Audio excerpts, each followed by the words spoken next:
sports.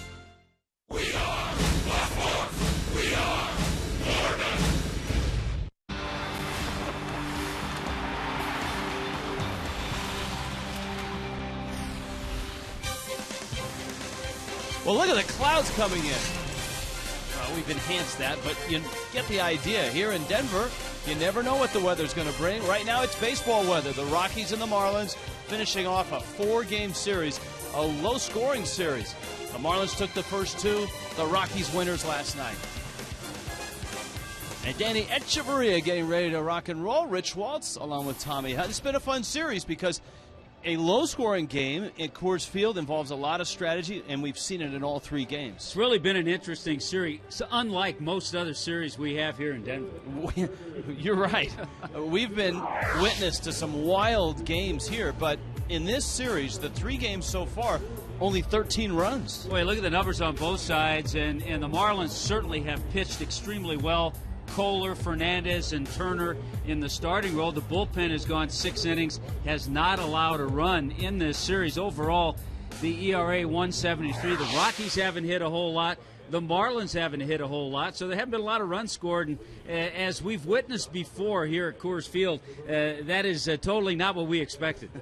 Well, Mike Redmond and Walt Weiss are both very happy with their starting pitching. Bullpens have been solid in this series. The pitching matchup in this one, you've got one guy who went down to the minor leagues and has come back and pitched well, and you've got Nathan Eovaldi who's trying to bounce back from a rugged start in Milwaukee. Yeah, 10 hits and 6 runs in Milwaukee. Just wasn't on his game, but he had a stretch of 8 consecutive games of 6 or more innings. So you look for that today. He wants to keep that trend going that Kohler, Fernandez, and Turner have done so far in their last 4 starts. And for the Rockies, Juan Nicasio. He's a guy that has a good arm. He had an awful injury a couple of years ago. They sent him down a couple of starts this year, but he's bounced back and is throwing the ball well. That's our Coventry Healthcare pitching matchup, Eovaldi and Nicasio. And it's the Marlins, and it's the Rockies, and it's time for lunch with Lomo. He's in the lineup, and wait till you see what he and Allison Williams ate yesterday.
Brave Allison Williams. Oh, I don't know if brave is the right word, Rich. I'll tell you what, I think I may have to start picking the locations for Lunch with Lomo after our latest outing.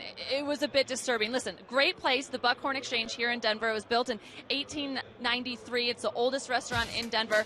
The atmosphere is very cool. Just about every animal you could imagine on the wall and on the menu. This is a very different menu than any other restaurant I've been to. You have selections from elk to Rocky Mountain oysters, and if you guys don't know what Rocky Mountain oysters are, Google it. First off, we have the rattlesnake and a bit of chipotle cream cheese. You use it kind of like a dip with the corn tortilla chips on the side there. Rocky Mountain oysters fresh from the Platte River. That's a joke. Nobody ever laughs, though.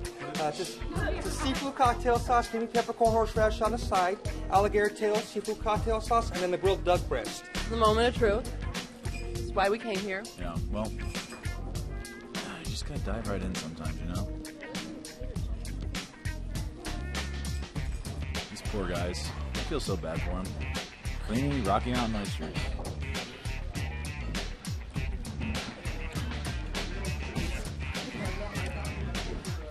It's not bad. Things I do The for cow, the would want you just to dive right in. Go. What's the idea of it? That's what you're doing right now.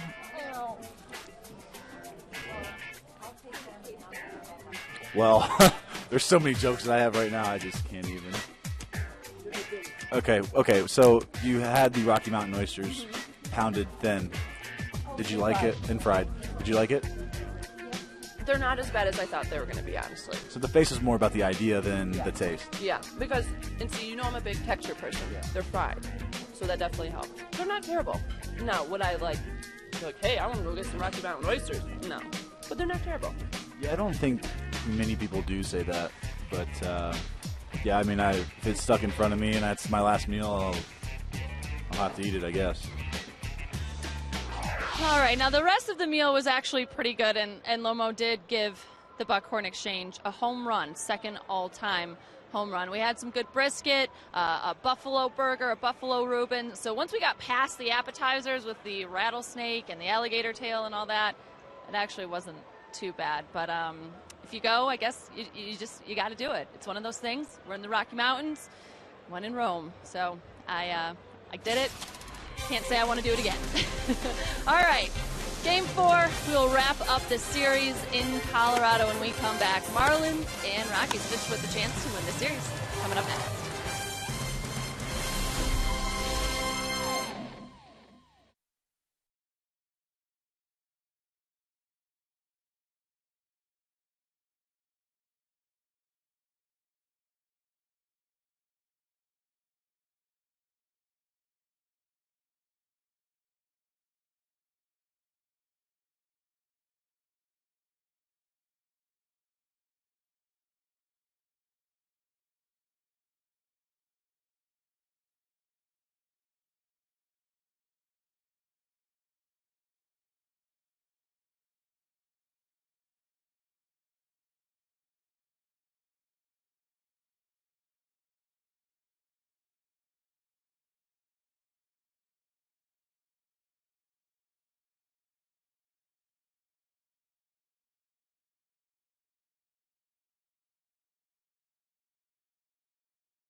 On Fox Sports Florida is brought to you by Toyota. Let's go places. By AT&T Uverse TV. Check availability 1-800-PICK AT&T. Rethink possible. By Just for Men Auto Stop, the foolproof way to get rid of gray. And by Checkers. Feast on. It's been a terrific 4-day stay here in Denver. The weather's been outstanding. Warm, certainly. A little cooler today. Famous Dave's has got the ribs going out of the outfield. So all is good here in Denver. Some afternoon baseball. The Marlins and the Rockies. The Marlins won the first two of the series. The Rockies answered last night with a 2-1 win. The Marlins lineup is brought to you by JM Lexus. And Andy Echeverria continues to swing it quite well here in the month of July. Christian Yelich, game number 3 for Yelich. Giancarlo Stanton's in right. Logan Morrison is in the cleanup spot. Ed Lucas hits 5th. Donovan Solano is hot. He's at 2nd. Jake Marisnick still looking for his first big league hit. Rob Brantley gets his only start of the series. And Nathan Eovaldi hits 9th. And the pitcher they're going to see, Rich, is a right-hander, 26-year-old Juan Nicasio. Last year, just 2-3 in 11 starts, but coming back from that neck injury and neck surgery from 2011. But he has good stuff. He has a live fastball. Early in the year, he had some struggles.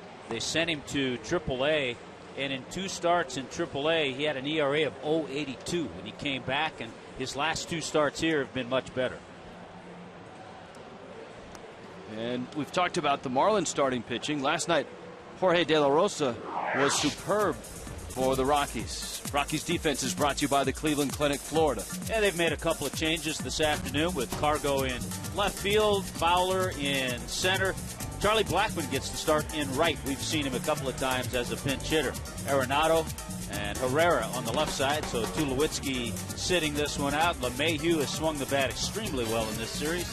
Michael Kadire comes in to play first base, and Willeen Rosario behind the plate. Rockies defensively have the 5th best fielding percentage in the National League. They're a very good defensive team, especially that left side of the infield.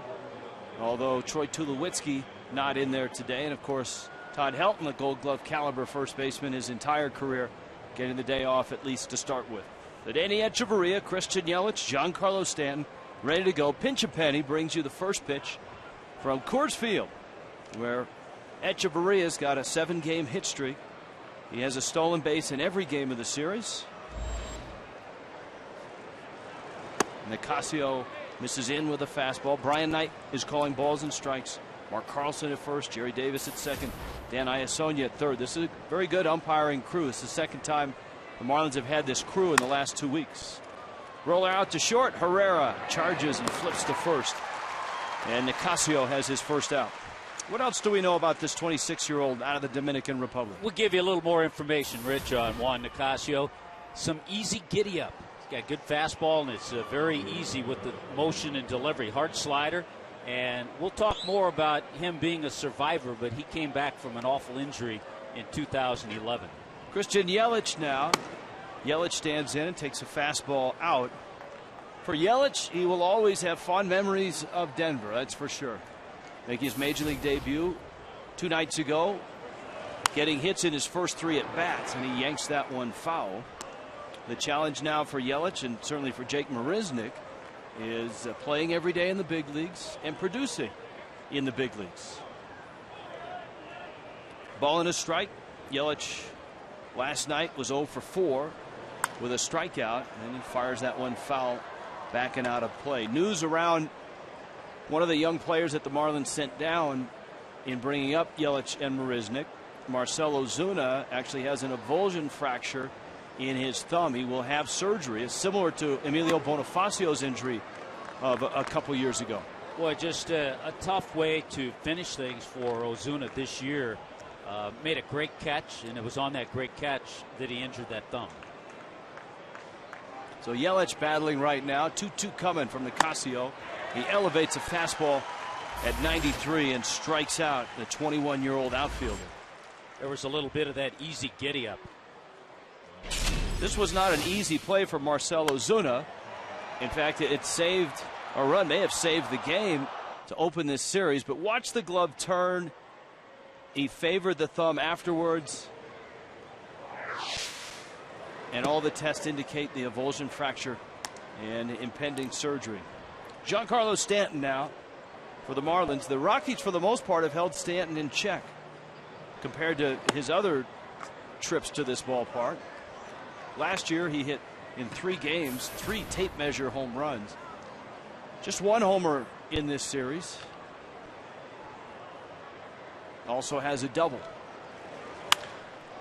A liner to left, and that screams by Gonzalez all the way to the wall. Stanton around first. Cargo has a great arm, and Stanton arrives at second just in front of the throw with a 2-out double.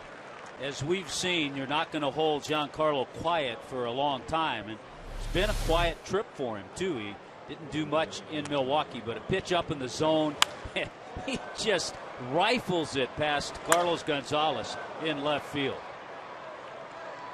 He hit that ball past Gonzalez the way you see normal hitters hit a ball past a shortstop. A dozen doubles for Stanton. And now Morrison stands in with a runner at second and 2 outs.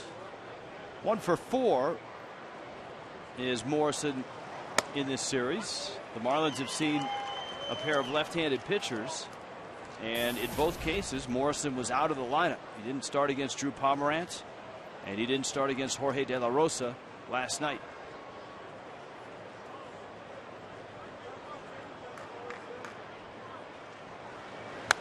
One thing we're able to measure this year, our friends at Sports Vision have supplied us with speed off the bat, and Stanton, anything over 100 miles an hour off the bat is really struck well. You can see just about everything he hits is over 100. You can see the season average down there at 82 miles an hour. That's Stanton's average speed off the bat.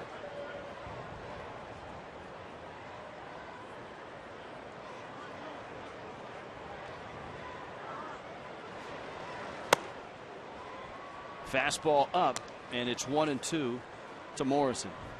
Well, the Marlins have won 2 games in this series, but runs have been really tough to come by on this trip. They didn't score a run in Milwaukee. Low scoring games here in Colorado. 2 of the best offensive parks in the game. And it's that young pitching, that young starting pitching, and a very good bullpen for Miami that has carried them in the 2 wins here. Morrison takes up, and the count runs to 2-2. Well, you combine all the scoring in the 2 series, Milwaukee and here, the Marlins have scored 8 runs in 6 games.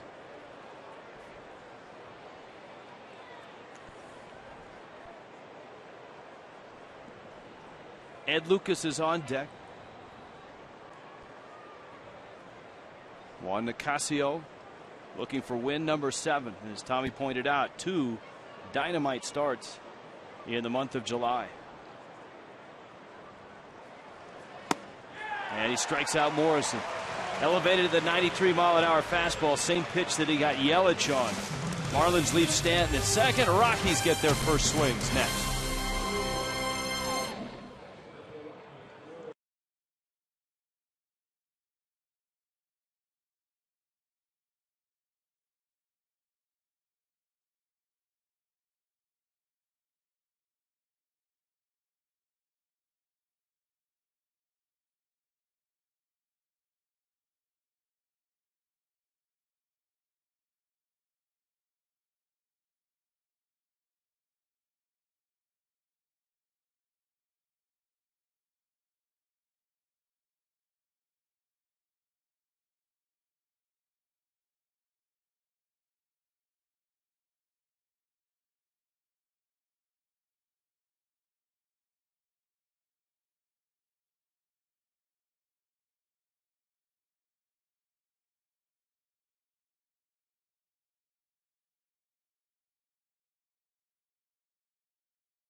Great concerts there. One of the terrific places in Colorado. Coors Field can be counted in that category as well. And here come the Rockies. It's brought to you by JM Lexus. Dexter Fowler having a dynamite year up top of the order. DJ LeMahieu has been very good in July. Carlos Gonzalez is Carlos Gonzalez. He's an all-star. And so is Michael Kadire. Willian Rosario promoted up into the 5 spot. Charlie Blackmon gets a start in right. Nolan Arenado has been Gold Glove caliber in all 3 games of this series. Jonathan Herrera is out at short.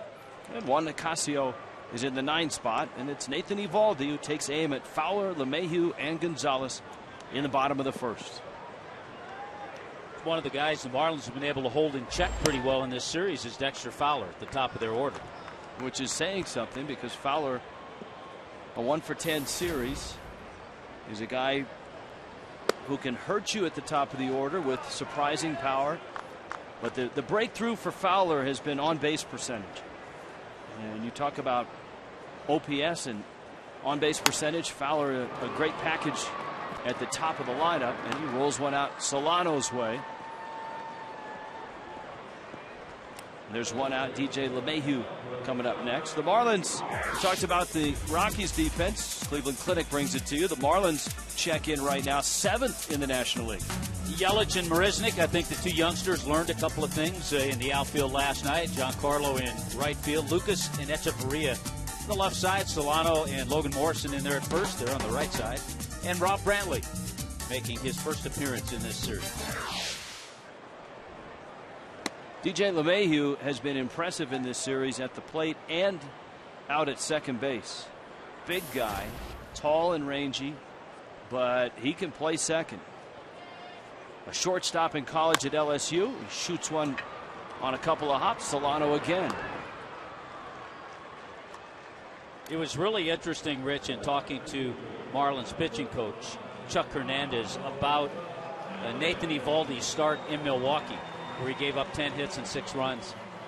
He said he was really close in continuing on, putting it together, and having a much better game than the numbers showed.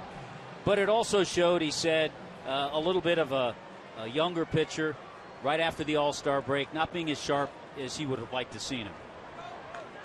Fastball command, an issue, and in that ballpark against the Brewers, who are a good offensive team, much like the Rockies, you can't command that fastball, and you've got issues. First pitch swing, Gonzalez fouls it off.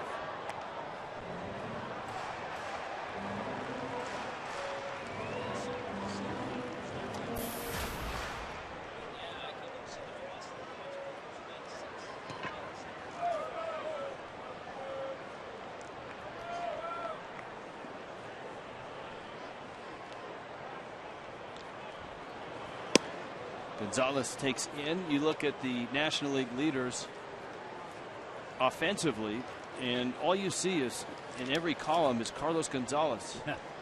Carlos Gonzalez. That's kind of the trend in his career. Batting average, home runs, runs batted in, slugging percentage.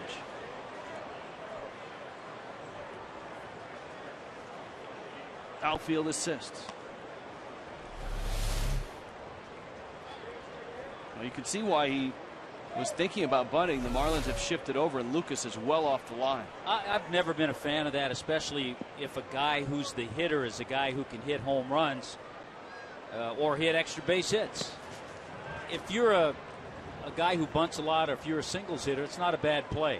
But with 2 out, nobody on base, you want this guy to drive a ball, not just to get on base. A guy who's been able to do a little bit of that over the last couple of years is Brian McCann of the Braves. We've seen McCann bunt. We've seen Ryan Howard cross up a shift. Speaking of shifts, the Marlins outfield, and we've seen it consistently in this series. It's fascinating to watch because you've got Gonzalez, a left-handed hitter, but Stanton is well into the gap in right center, giving Gonzalez the right field line. And Marisnik not too deep in center and shaded a bit towards left. So the scouting report says infield to pull. Balls on the ground, he'll pull. Balls in the air, maybe a little more the other way. Eovaldi's breaking ball in the dirt. Rob Brantley working with Eovaldi here. And the count goes to 3-2. But scoring, Rich, has been an issue for the Rockies, not just in this series. 12 of their last 16 games, they've scored 3 runs or less.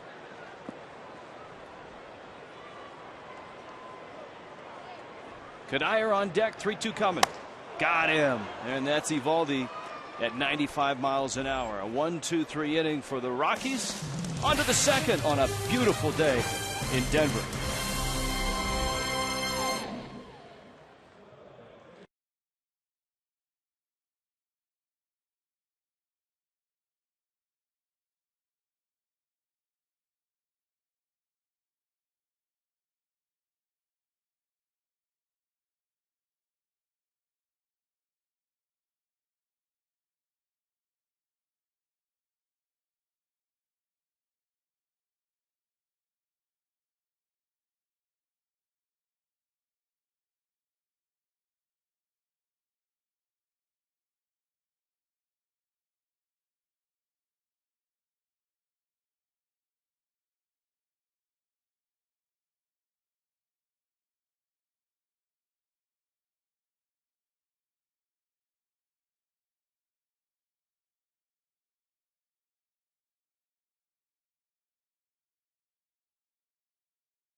Colorado, and it's brought to you by H.H. Gregg.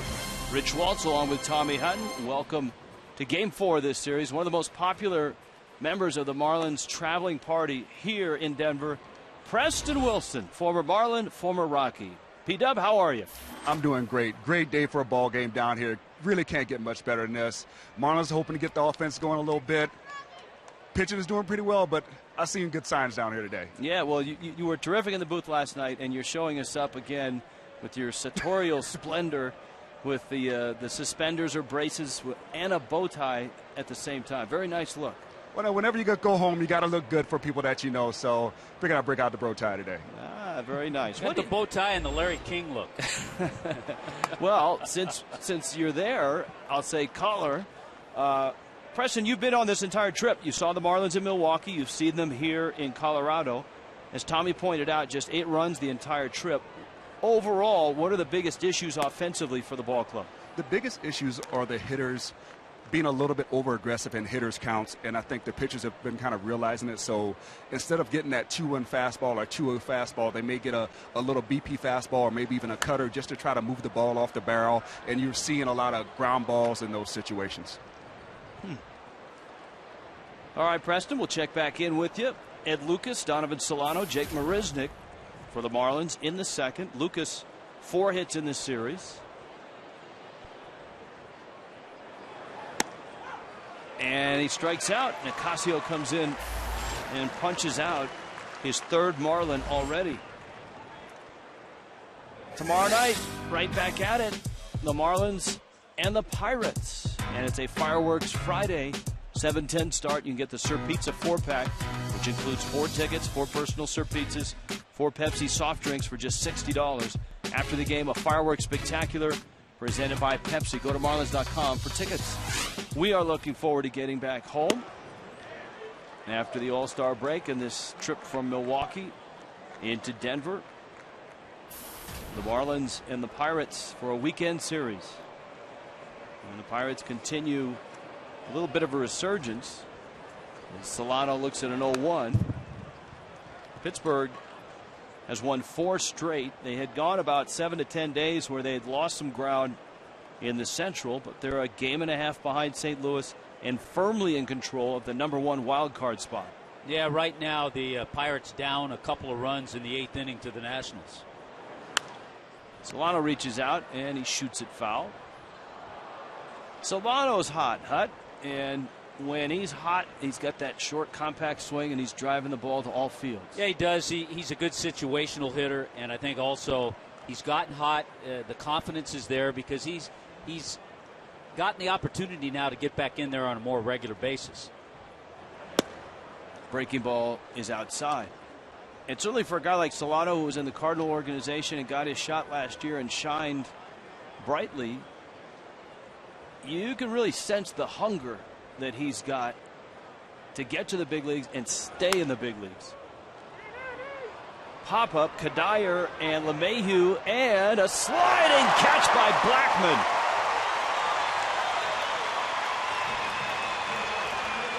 Charlie Blackman had to go a long way to get that ball. I tell you what, everybody was looking for help on that. I watched Kadire. He didn't want any part of it. He couldn't get there, nor could LeMahieu, the second baseman. And it was out of nowhere. Charlie Blackman with a terrific play, sliding catch. When you know you're getting close to that wall like that, if you get down in that slide, that'll slow you up and it'll also brace the impact a little. Here's Marisnick. Game 3, looking for his first big league hit, and a fastball for a strike. 0 for 4 in last night's ball game with a couple of strikeouts. 0 for 4 on Tuesday night.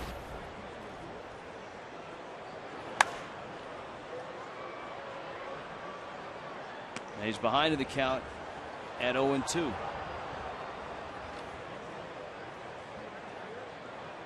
We have seen it a lot this year with youngsters coming up, be it a Dietrich or an Ozuna, now Marisnick and Yelich. Pitchers go right after young hitters that they have no scouting report on. And that's the case with Nicasio, who paints the black on the inside part. 4 strikeouts already for Juan Nicasio in a scoreless game.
Colorado, Marlins and Rockies, July 27th, UFC returns as flyweight champ Demetrius Johnson, that's Tommy's favorite, puts his title on the line against top contender John Moraga. I'm going with him. And that highlights a full night of epic fights on Fox. Johnson versus Moraga for the World Flyweight Championship. Fox UFC Saturday is live, and it's free. July 27th, beginning at 8 Eastern. Too bad we won't be running into John Baker to get a little scouting report on that match. That's right. Bake was our go-to guy for UFC. Bake, very proud papa again for, the second time? That's right. Congratulations to the Baker family. Nathan Eovaldi facing Michael Kadire, Willian Rosario, and Charlie Blackmon here in the second. And Eovaldi misses down low and falls behind at 2-1. A 1-2-3 first. Kadire is having obviously a terrific year. He's an all-star, a starter. Second time he's made the all-star team, first as a Rocky. Last year just 101 games for the Virginia native. But if the Rockies get a full season out of Kadire at this pace, he's going to have a very nice year.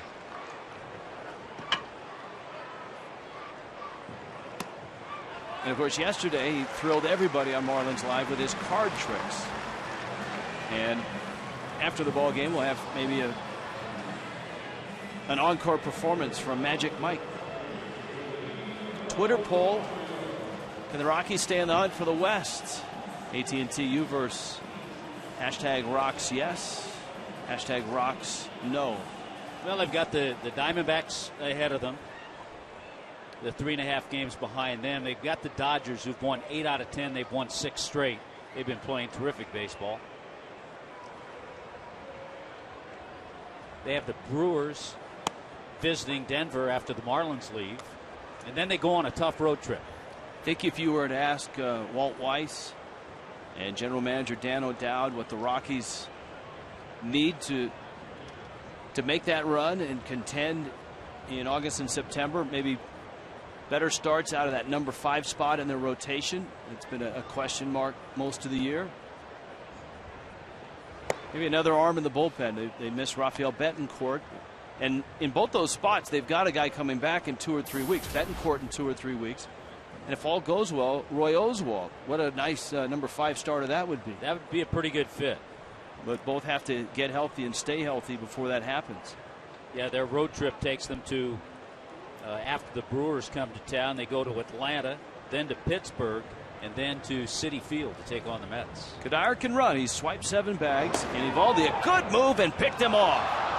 We've seen that with Nathan Eovaldi and many of the young Marlin pitchers. Quick feet, good moves, and Kadire, a veteran, gets picked off at first.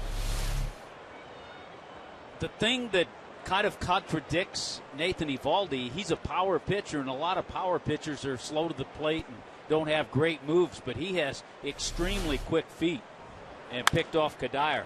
Rosario sends that one into right field, and that's a base hit. So the Rockies catcher, a 1-out single.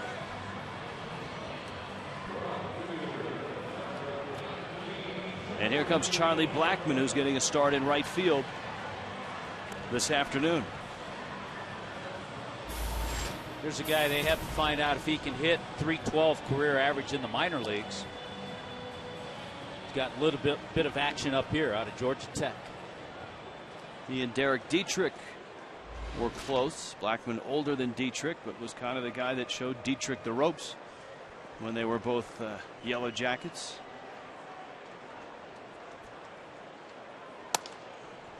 Fastball misses up. The one real number that I liked with Nathan Eovaldi coming into this game is that he's, number one, he's pitched against the Rockies before. He's pitched in Coors Field before.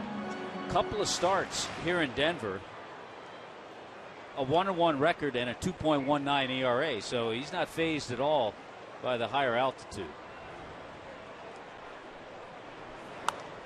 Blackmon fouls that one back. Charlie Blackmon, a guy that, as you pointed out, put up good numbers in the minor leagues. He has spent the balance of this season at Colorado Springs, hitting .288.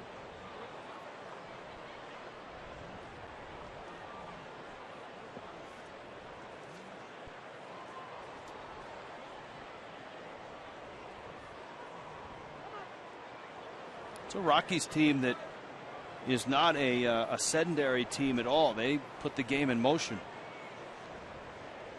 Colorado is third in the National League in stolen bases with 78.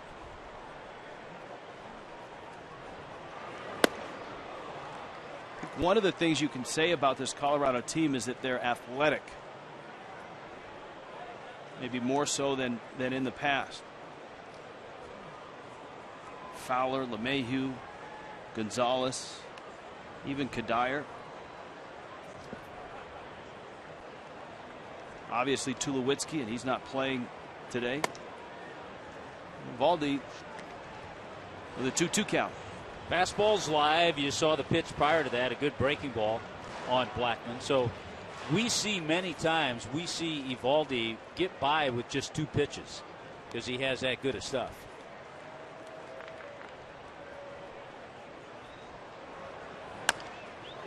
Little tapper. Solano turns and gets the out. Smart play by Solano. He had good speed up the line at first, and once Solano had stopped the runner Rosario in his tracks, an easy out at second. There's a couple of thoughts. I guarantee as he's coming to get this ball, he's thinking about going to first base. But because Rosario had to pause to let the ball get there, all of a sudden Solano decided to change tactics and get the force at second. That's a heads-up play. And the one thing Rosario is thinking, if Solano stops, Rosario runs into him, and that's an out. If the ball had not... That was good base running on Rosario's part. Yes, it was. If the ball had not arrived at Solano's glove yet, that would have been runner's interference had Rosario kept going and bumped into him. Here's Nolan Arenado, the young third baseman for the Rockies, who has been spectacular at third base. He's the Rockies version of Adeiny Echeverria, in that people around baseball probably haven't seen enough of him or haven't heard enough about his defense. But you watch him just in the 3 games we've watched him, and we've had the luxury of watching Echeverria all season. And a lot of the Rockies people have been raving about Echeverria. But Arenado has been dominant over at third base. There's your fielding percentage. Placido Polanco has the best percentage. But if you're talking about spectacular plays and range, of those 5 third basemen from what we've seen this year, I think Arenado is the guy. And he lines it into right field, a base hit. Stanton over to pick it up.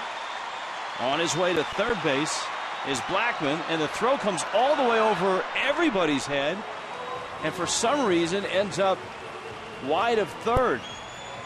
Well, I'm not sure what happened out there in right field, but it's fortunate that Ed Lucas was able to range to his left to get it. Well, I'll tell you what happened. After the bobble, Arenado went up the line quickly. Of course, he has the play in front of him.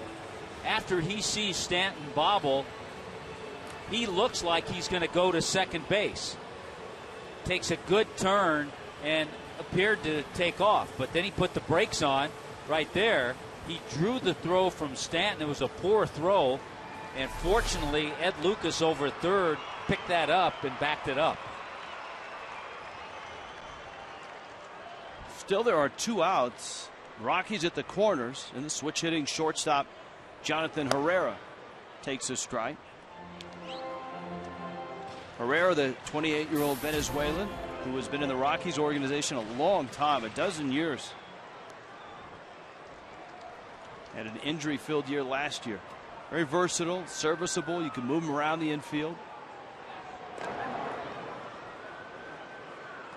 And especially last year with the injury to Tulowitzki, the Rockies had to mix and match in their infield. I think it's a must, especially for National League teams, to have guys like a Herrera. Pulls a ground ball. Morrison's there. Foul ball. The call coming from the first base umpire, Mark Carlson. Like a Donovan Solano, like an Ed Lucas. Guys who can maneuver themselves around at many positions. It just helps a manager.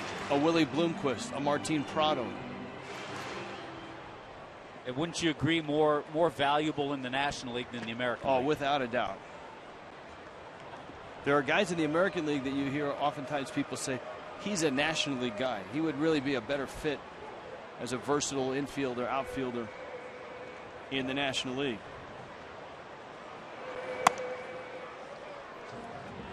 Eovaldi throwing hard, but a weird inning here. A walk and 2 hits, but no runs. And certainly what helped was the pickoff. Without a doubt, And that was a veteran, Michael Kadire, that got picked off to open the inning up. That is strike 3 called. Herrera caught looking. Eovaldi is through 2 scoreless. And so are the Marlins and the Rockies.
Here in Denver, Allison Williams. Certainly are for Rob Brantley. It was right here in Coors Field last year in August when the Marlins were in town playing the Rockies that Rob Brantley got his first big league hit. Certainly a moment he'll always remember, although it was kind of funny talking to him about it. He remembered that there was nobody on, nobody out. See the double here that he scores. He also said that before he even touched first base, he remembered asking the ump for the baseball. Some of the other details were a little fuzzy, though, for Brantley. And I asked him, I said, well, all right, well, where's the baseball that you were so worried about making sure you got? And he kind of smiled. He said he actually did not get it back until spring training this year. They sent it out to be authenticated.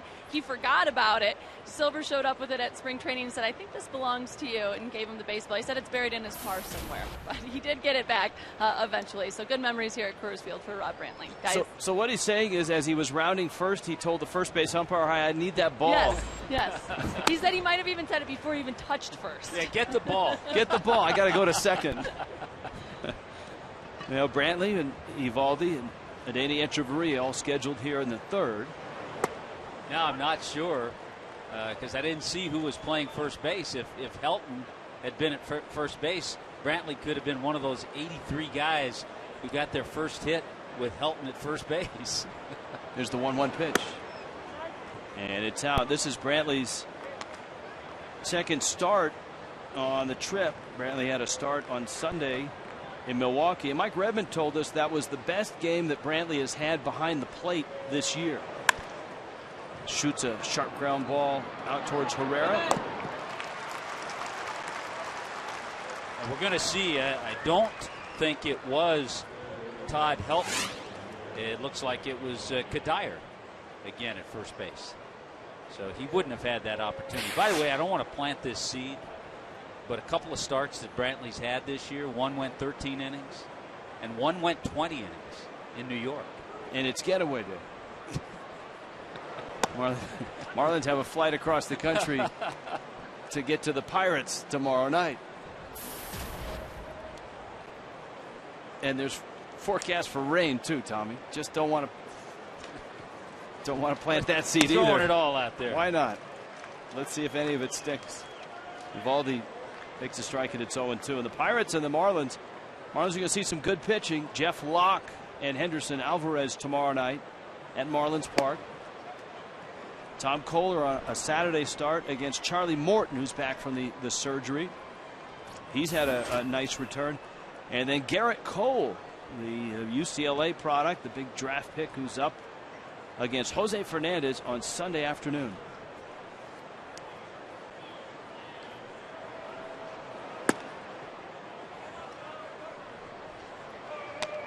And how about Locke and Morton both coming over from the Braves and deals a few years back? And a lot of stuff happening this week. Here on Fox Sports Florida, Saturday's the pool boy, pool girl competition.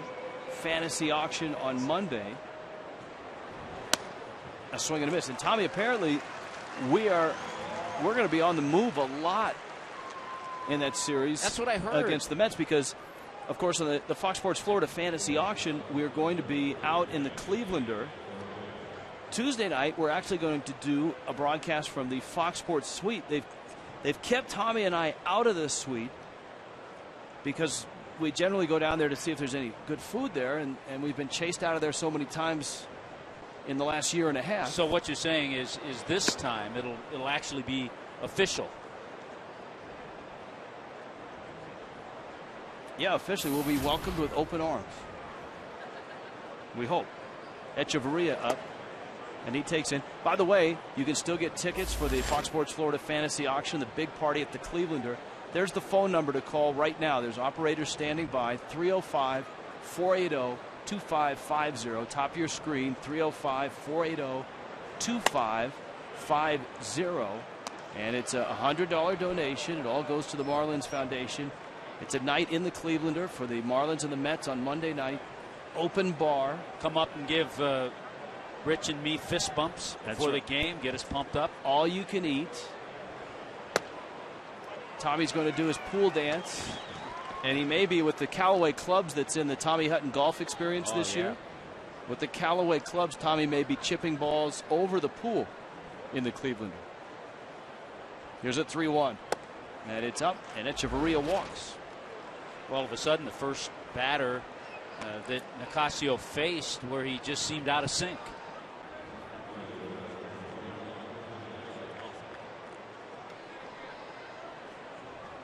Here comes Christian Yelich. In the scouting report, we talked about the easy giddy-up with the fastball, and that's what he struck Yelich out on back in the first inning. Yeah, high fastball got Yelich and Logan Morrison. Now, Echeverria has shown I think since early June, obviously improvement at the plate, but he's starting to steal bases. He has stolen a base in every game of this series, and he now has 7 on the year. Nicasio misses away. It's 1-0 to Yelich. You know, we've talked about his confidence building with his hitting, and I think the same has gone with his base running.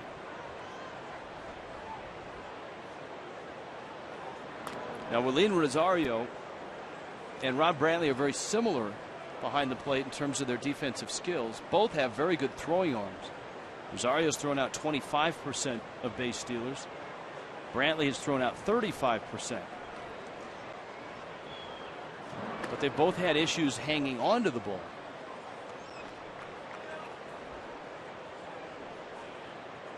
And I think at times that has affected Rob's offensive output this year.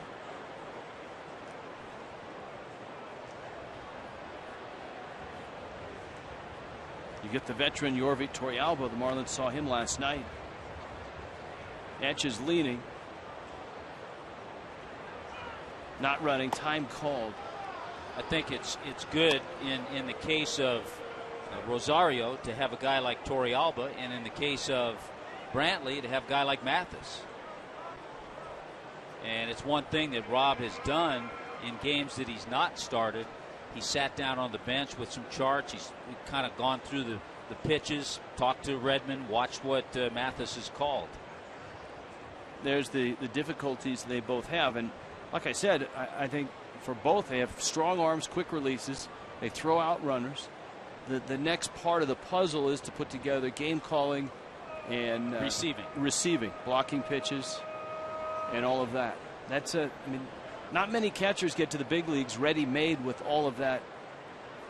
I mean, unless you're Buster Posey or your last name is Molina.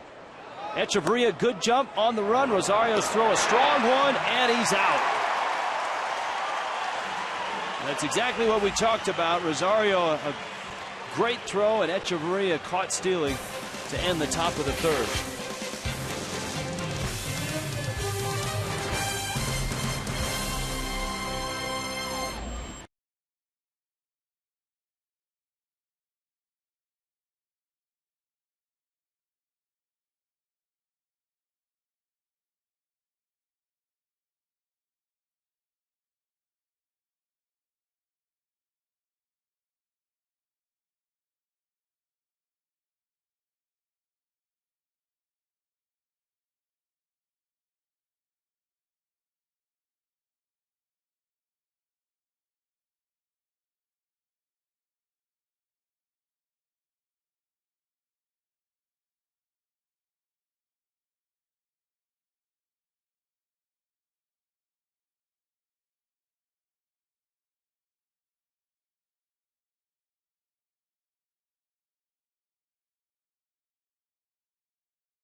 Tommy was talking about Nathan Eovaldi in this ballpark as a Dodger and as a Marlin.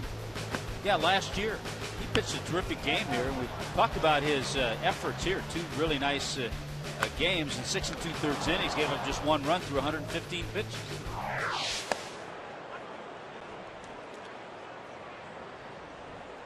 So Eovaldi now in the third. Juan Nicasio, Dexter Fowler, DJ LeMahieu.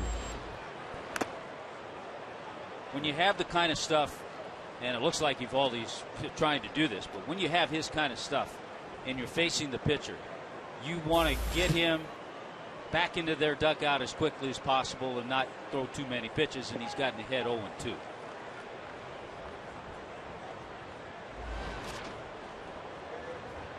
Fowler and LeMahieu, the top of the order, await. Nicasio on 0-2 coming. Big breaking ball. And it didn't come far enough. That's a pitch that's a work in progress for Nathan Eovaldi. Which is why that some people, when they talk about Eovaldi, a little tapper out towards second. There are some scouts that have seen him and tell us, Tommy, that he would make an outstanding closer. And you never know down the road. I've always thought a guy who has been a starter and has had to work on certain pitches, if he gets that opportunity to close, and if he has the stuff, and if he has the stuff inside, you have to have that too, then the job can be done. You know, you look at his career and you never know. He certainly has the stuff to be a starter as well. Especially if he masters that third pitch, that overhand breaking ball. Fowler now. Big rip by Dexter Fowler, the Alpharetta, Georgia native. But you look down the road with prospects like Heaney, like Nicolino, Desclafani, Flynn. If guys like that, and they're all starters. That's a great point, because the Marlins, the wave of prospects that has hit the shores, so to speak, for the Marlins has been dominated by position-type players. Dietrich Ozuna, the outfielder Marisnik, and Yelich, Brantley. Guys like that. The next wave that's coming for the Marlins, probably heavy on arms. And certainly a very young and talented rotation. Eovaldi coming over in the Hanley Ramirez trade from the Dodgers. And we're talking about a rotation with the club now that's the oldest is 24.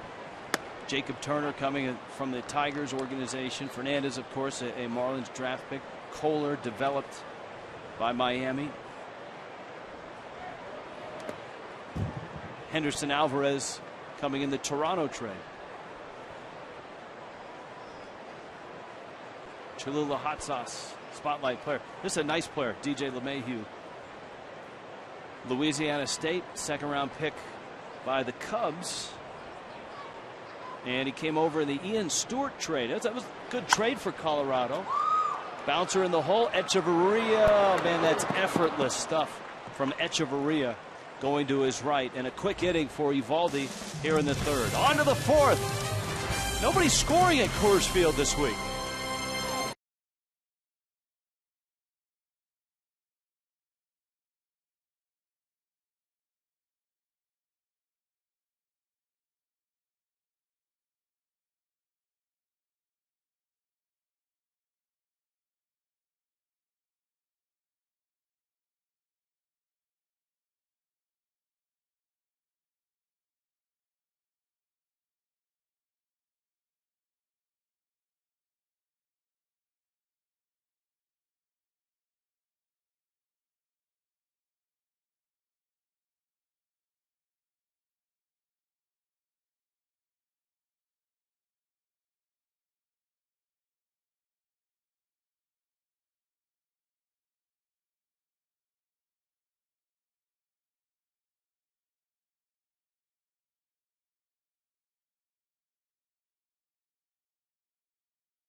Now, no runs in this week of games at Coors Field. This is one of the wildest games that you and I have ever called. Yeah, at one point, what was it, 13-5 lead for the Marlins. And this was a 4th of July. That's the walk-off. Chris Iannetta won it. Look at the box score here.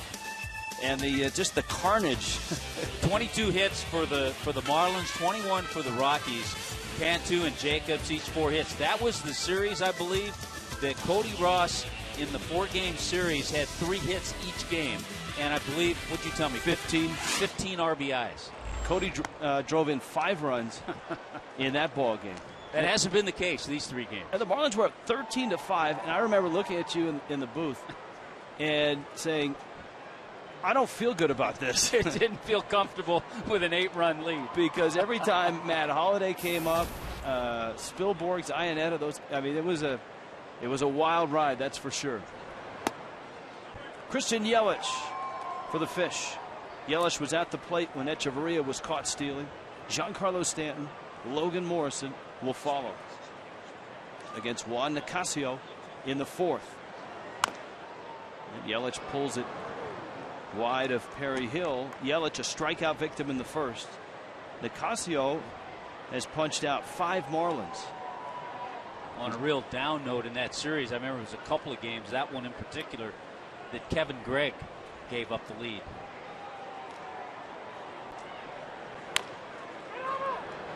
Roller to first. You know what, Tommy? It could have been Kevin Gregg. It could have been Uget Urbina. It could have been Joe Barra. I mean, it could have been any closer. Wouldn't have mattered. And I don't think it would have mattered. That's right. Mariano Rivera may have had trouble in a series like that. I mean, it was the 4th of July. It was hot. The ball was flying. Here's Stanton. I guess that's the only down part is Stanton wasn't here yet because he probably would have had a monster night that night. Nicasio a fastball up and in.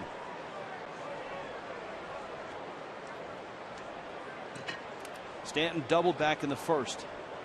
It's growing dark here in Denver. And the wind is blowing. And I would suspect they put the lights on pretty soon too. We can't see the Rocky Mountains, and that's not a good thing because there's this dark clouds starting to surround the city. 0-2. Is this considered the monsoon season? So things kind of happen quickly. Kind of happens quickly when it's that time of year. Isn't he appearing in the Legends of Wrestling event? Gorilla Monsoon. Well, after a couple of fastballs, Nicasio just missed with a pretty good breaking ball. Here's your Fox Tracks, and it's brought to you by Checkers. Yeah, if you define miss by hitting the black. Yeah. 1-2. And he got him. Another breaking ball, and Stanton goes down. 6 strikeouts for Juan Nicasio.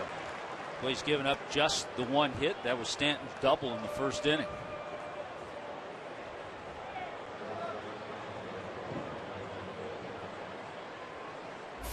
Logan Morrison now. Morrison struck out in the first.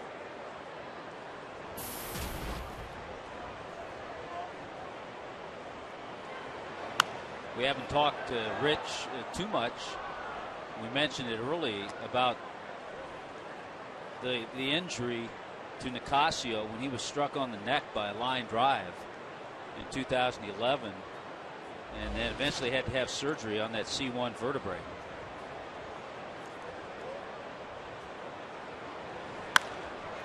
Morrison up the middle into center field. That's a base hit. And of course, the injury to Nicasio, the damage to the vertebrae, was when he fell to the ground and hit his head on the ground. The Marlins were actually here when he came back to the clubhouse for the first time. I can remember him coming out of the dugout and having a real emotional ovation, not only from the crowd but also from the Rockies team. Well, there's no question it was a career-threatening injury. Here is Ed Lucas. You may say the same about Tim Hudson's injury last night. Just an awful thing to watch. Hudson, one of our favorite competitors. Yeah, in the league. I know the Braves always come up with pitching, but they're going to miss the competitiveness and the veteran leadership on their pitching staff of Tim Hudson. Broken ankle. He's going to have surgery. Morrison at first after a 2-out single. And Lucas looks at a breaking ball that misses away. A few more breaking balls second time around now from Nicasio. Mike Redmond the other day was talking about Ed Lucas and just how valuable he feels Lucas is to not only the Marlins but to him as a manager. Lucas can play anywhere in the infield. He can play the outfield, and he is the Marlins' emergency catcher.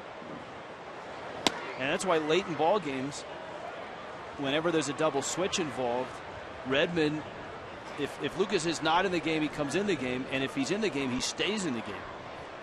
Because Redmond hates to get him out of the game because of, you never know, extra innings. We asked Ed, when's the last time you caught? And he said, for an inning or two in like 06 or 07 in instructional league, he thinks.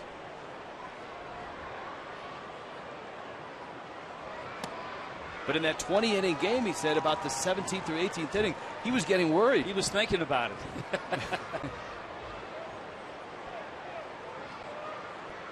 But you know what? If he had to do it, having watched Ed Lucas for 2 months, I think he'd be fine. Not a problem. They don't teach that at Dartmouth, but, If Mike Mordecai can do it, Ed Lucas can do it. Here's the 3-1. And a ground ball sharply hit. Arenado, swift, smooth, and accurate. And really good at third.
Visit your Honda dealer for great lease and finance deals on fuel-efficient Hondas.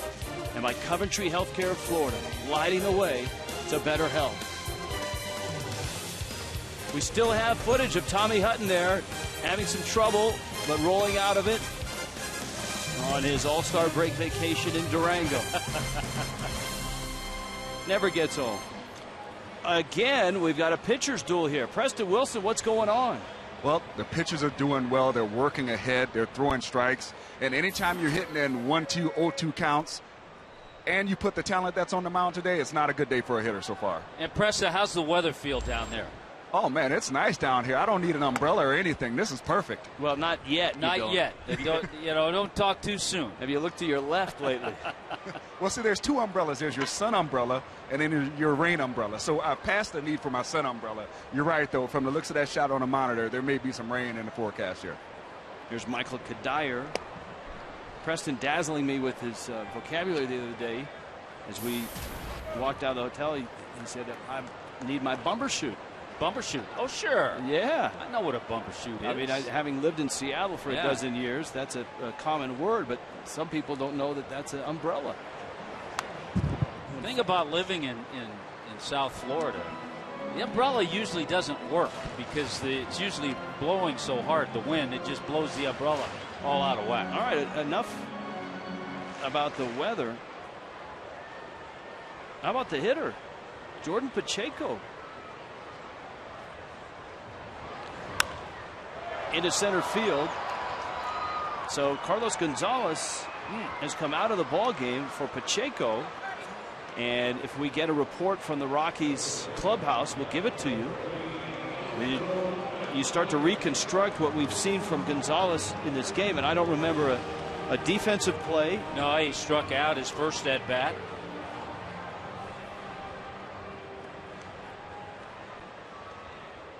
And that's a big loss, certainly, for the Rockies and Walt Weiss.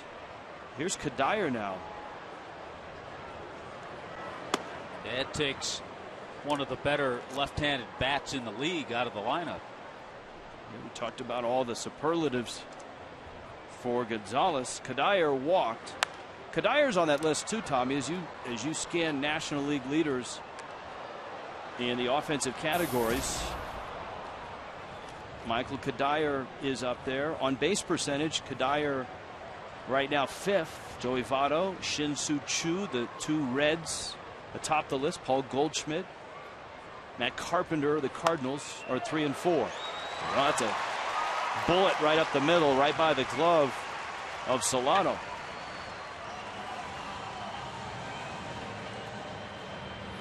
Yesterday, folks in the on our crack staff in the tape room found this. This is yesterday. Carlos Gonzalez getting his finger taped. And as we look back and try to find video of... Well, he was caught stealing in the first inning in the ball game last night. This was the last half coming off. He looked fine.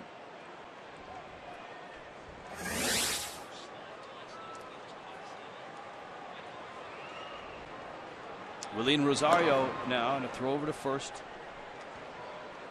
Now, Kadire's been picked off once already, and I'm sure he's bound and determined not to let that happen again.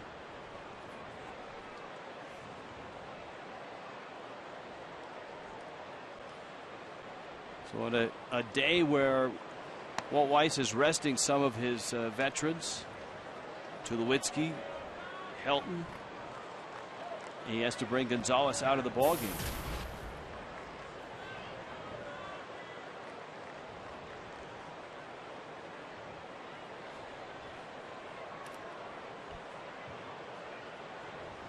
Evaldi foul back. Tommy, you're a big fan of CSI, so well, we don't like to speculate, but we like to put together facts.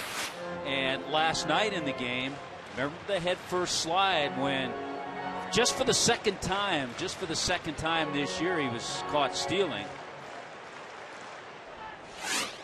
Who knows? Just trying to put the facts together. He may have the flu. Kadire, not a big lead. Evaldi figures, hey, I got him once, maybe give him another shot. When you get picked off once, you shorten up that lead a half a step because you don't want it to happen again, especially in a 0-0 ball game. And you could see Kadire muttering to himself, come on, man. I've shortened my lead up. Tell you what, Evaldi is quick to the plate to the point where every once in a while he almost quick pitches and has a tendency, I haven't seen him called for a balk yet, but has a tendency to come pretty close. Pickoff leaders. We're pulling out all the stops in this one. The Marlins, along with the Mets, right behind the Braves. And that's a vast improvement from Miami. And that's without a Mark Burley. You expect with Burley to add to your totals, but no Burley this year, and the Marlins, the young starters, are doing quite well. And the 3 top teams there, all in the National League East. Some wild stuff going on in baseball this afternoon. And one game just went final. The Nationals just beat the Pirates 9-7. But that was after Rafael Soriano blew a 3-run lead, gave up 4 runs. That was a nice curveball, by the way. There's that final.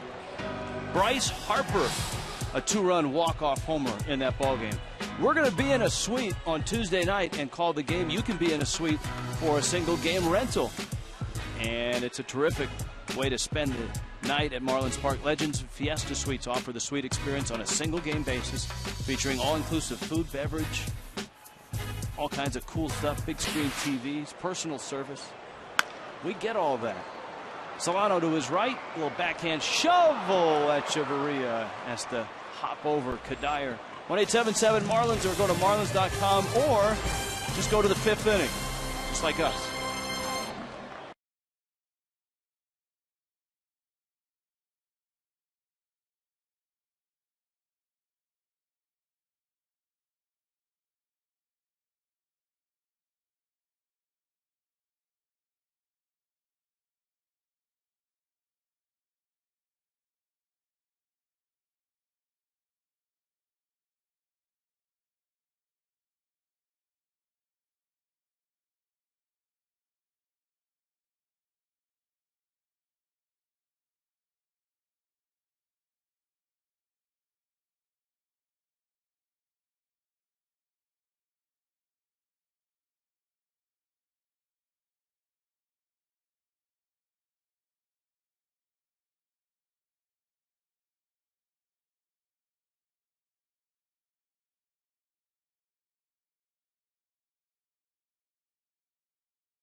Out here.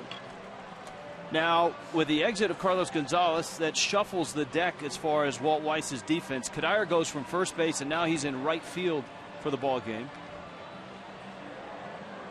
Jordan Pacheco, who hit for Gonzalez, takes over at first base with Kadire in right, and it pushes Charlie Blackmon from right field over to left field. Well, Kadire more comfortable in right, and certainly Pacheco can play first base, so that kind of maneuvers a few guys around for Walt Weiss, but he certainly wasn't expecting to do that, losing Carlos Gonzalez, and still we haven't heard anything as to why he's left the game. Time now for the Just for Men Auto Stop foolproof stat. Home wins since '93. The Rockies at 897. Now, that's one of the things when Walt Weiss took the job and he was given just a one-year contract. Weiss, who played here in Colorado, makes his home here in Colorado, was very adamant about home field advantage. He said that the Rockies have the best home field advantage in all of baseball, and that they need to get back to using that to their advantage. And just 5 games over 500 at home this year. They were 5 games under last year, where they were 38 and 43. Donovan Solano, Jake Marisnick, and Rob Brantley. Well, as good as Nathan Eovaldi has been, Juan Nicasio has been good as well. The Marlins have just 2 hits against Nicasio. The Rockies have 3 hits against Eovaldi.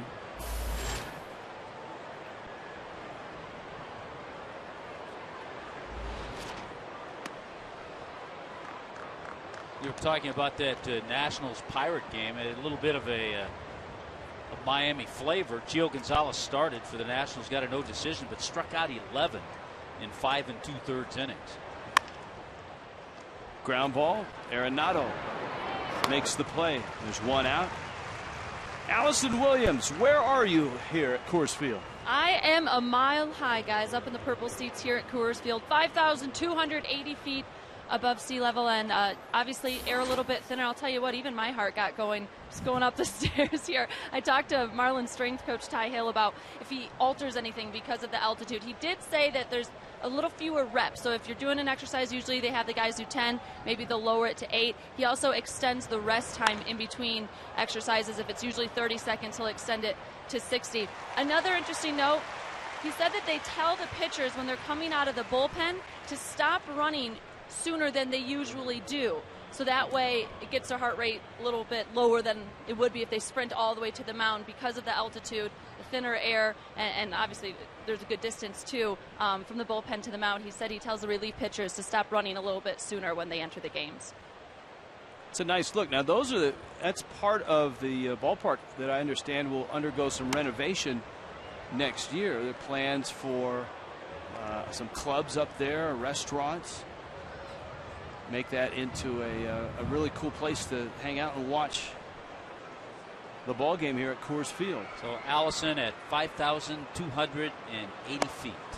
And about 300 feet lower than Allison is Preston Wilson down near the dugout. You know, one of the other big advantages that the home team has over there, they know the effect of running the bases has on a pitcher. So they would tell their starting pitchers, if you just hit a routine ground ball, just jog down the line, do a glorified jog. And there were so many times where we would see the opposing pitcher hit a double or a triple, and then they were just done for the game because it took so much out of them. And that's all about, that's part of what Walt Weiss was talking about in making this a home field advantage. Preston, when you were a Rocky, I would assume you guys took pride in knowing the intricacies of playing at altitude and playing in this park. Well, that's what built your advantage. You know how to take care of yourself. You know everything about this ballpark. And another thing was just the outfield play. We saw the ball in the corner the other night. To know all those little nooks and crannies really plays in your favor. Is it as easy as it's tougher to recover here, Preston, since you played here? Absolutely. I used to come out at least 10 minutes earlier than I did on the road to get loose because it would take my body a little bit longer to get loose here as opposed to on the road. 3-2. At the knees. Boy, Nicasio has been sharp. 7 strikeouts through 5 innings. Halfway through, it's been a well-pitched series and a beauty of a game so far here.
going on. It's kind of the rooftop seats, but you don't have a view. But you know what? You have a great view of the Clevelander and of the Marlins and the Mets. That's coming up in the Fox Sports Fantasy Auction. It's all part of the next homestand, the Mets, and all the prizes.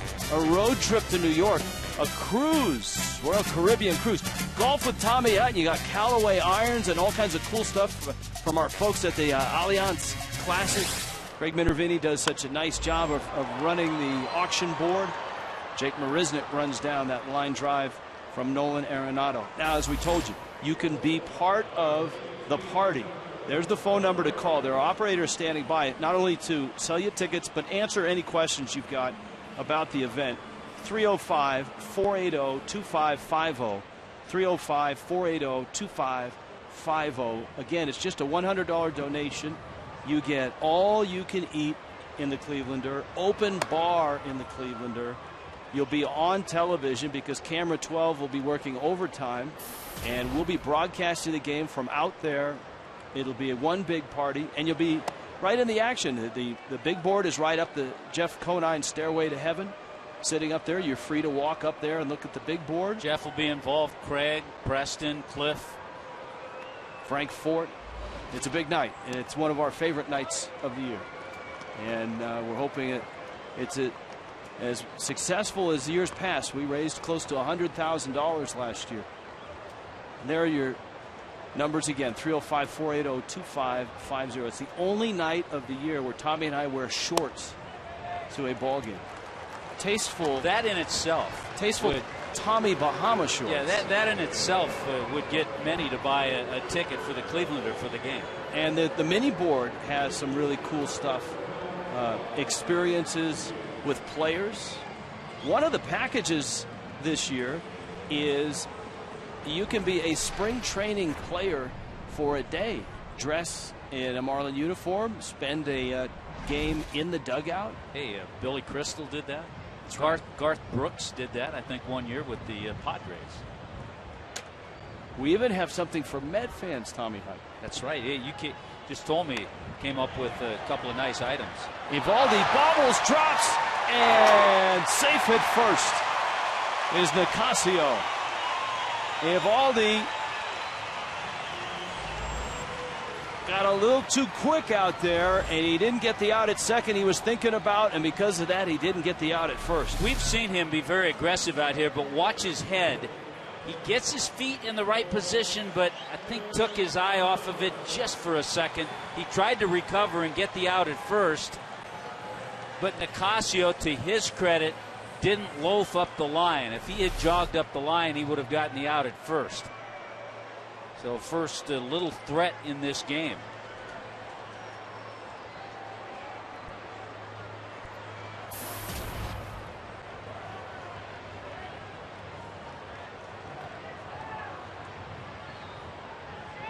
So a sacrifice and an E1. And here's Fowler, a guy that can do some damage from the leadoff spot, and he takes a strike. A walk to Herrera, and the error on the Nicasio bunt. Fowler's 0 for 2, and he's 1 for 12 in the series. So it's both sides. There are hitters that you would expect to do damage in a series like this that have not. You can see what the Rockies are with runners in scoring position, and it's still incredible to see that Cardinal number. We've talked about that for the last month and a half, and how the Cardinals with runners in scoring position are not only good, but unbelievably good. Yeah, that's incredible to have a whole team. And to sustain it for almost 3/4 of a season. Rain is starting to fall in Denver.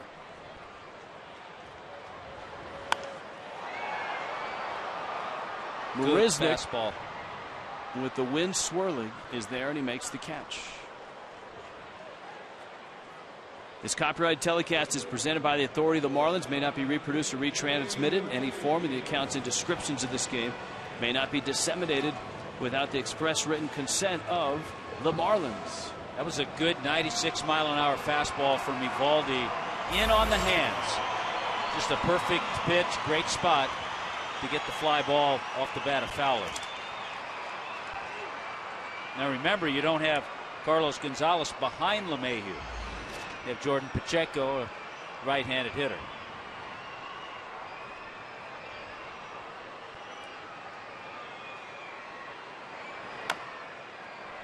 When LeMahieu has done his damage in this series, and he has 6 hits, most of it has been to right field.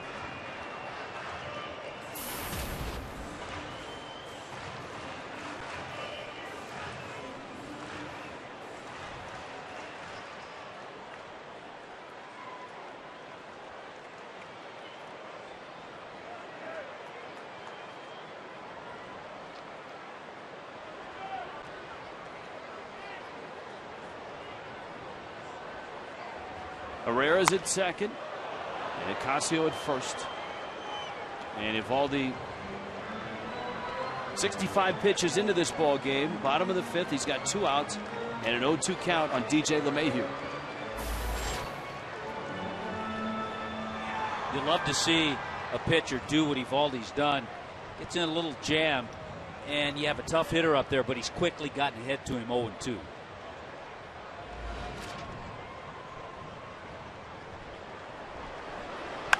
Big breaking ball. Echeverria bobbles, gets the out at second base. Didn't panic, and he had the pitcher going from first to second. Still scoreless.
Go to the 6th, then we go to Allison Williams. Guys, Rockies' Michael Kadire, known just for, as much for his play on the field as off it. He is quite the master of card tricks, as I got to see.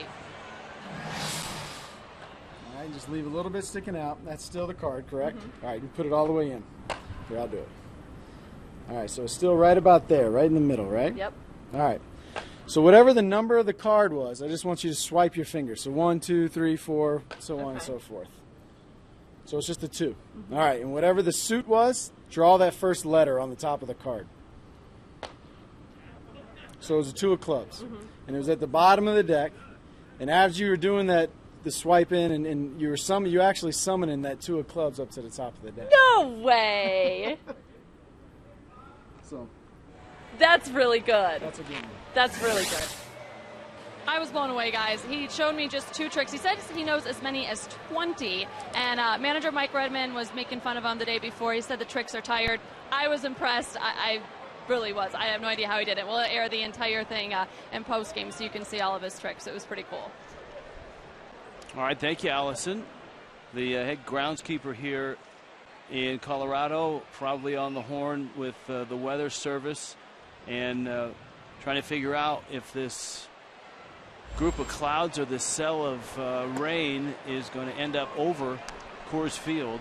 Wind has kind of changed a little bit. Yeah, and that usually means it's coming this way. The wind is blowing straight in from left field, and that's where all the weather is, out beyond left field. So hang on, a scoreless game at the top of the 6th. Tommy Hutton as well. Jerry Davis, the crew chief. Tommy's got his weather app working on the iPhone. And Eovaldi fouls one back. Note from the Rockies clubhouse via our crack staff here in Denver.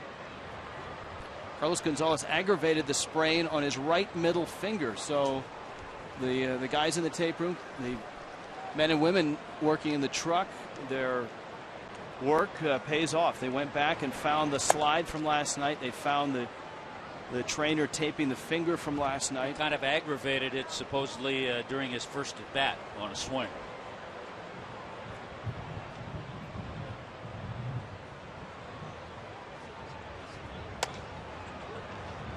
Now if they could only find Tommy's iPhone charger, that would really be something.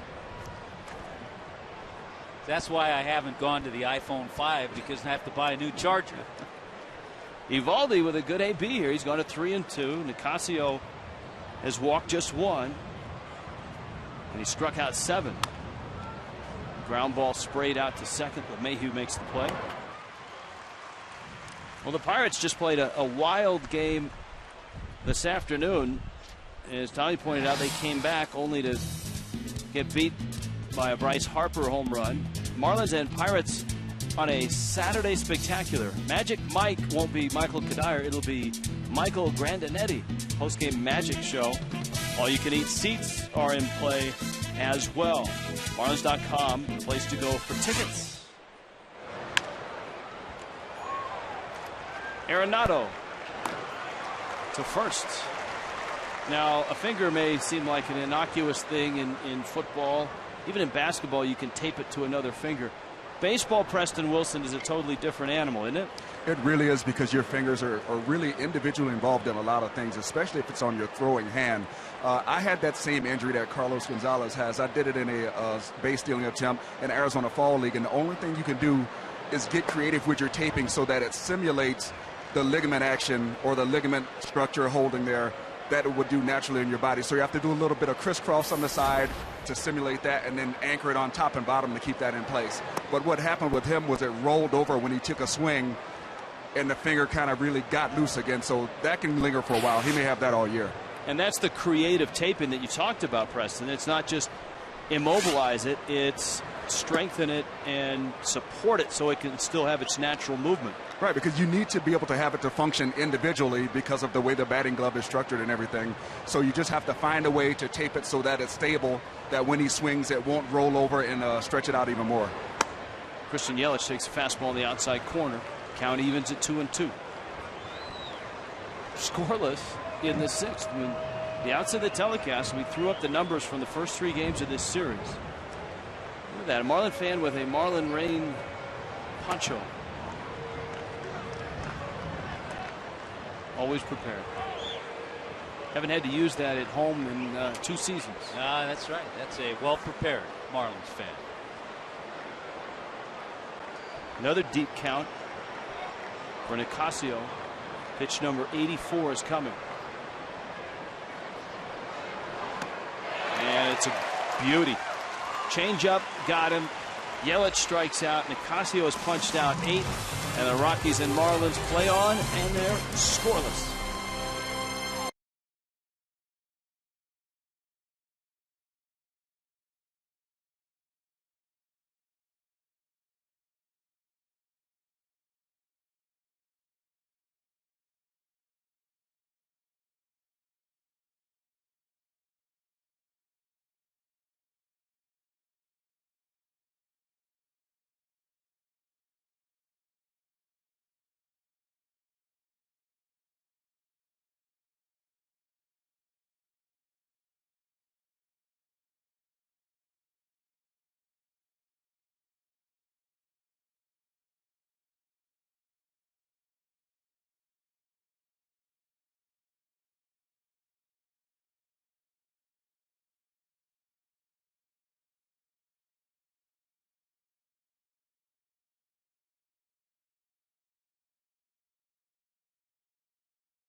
Here on a scoreless ball game.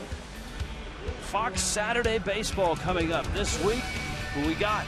Cardinals and Braves. And remember the start time this week, 2:30 Eastern, 1:30 Central. Cardinals and Braves. Special start time for that ball game. We'll see if the Braves can keep it going. Evan Gaddis and Dan Uggla continue to swing it. At least they did last night. The Braves, though, had a lead and lost it today. The Mets, with Zach Wheeler on the mound, erased an early Atlanta lead. The Mets had a 4-run third and a 3-run eighth. The Phillies in second place. The Braves a 7.5 game lead. Freddie Freeman and Dan Uggla homering for Atlanta. Jordan Pacheco's second AB is a deep fly ball carrying to center, and it's caught by Marisnick. Wow, did that ball carry? And the wind is actually blowing in. That's amazing. That's from amazing. Left field. The wind is blowing right at our faces, and to see that ball carry the way it did is, well, what it tells you is down on the field it probably is not blowing in that way. It's probably swirling around and taking things out towards center. But to Marisnick's credit, he stayed with it, nice strides, and put it away. He's a terrific center fielder.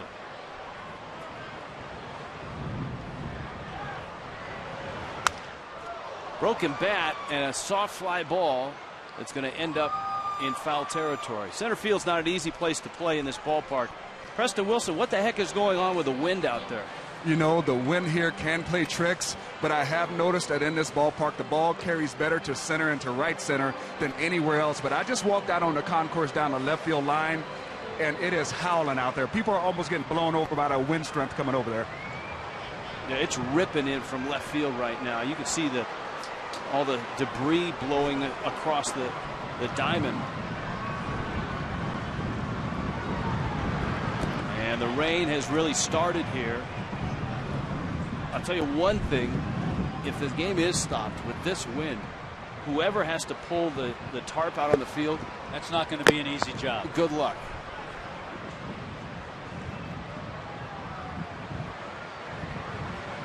And you can see the groundskeeper is on the phone right now. Evaldi just trying to stay composed and stay upright. As Kadire waits, he's walked and he's singled.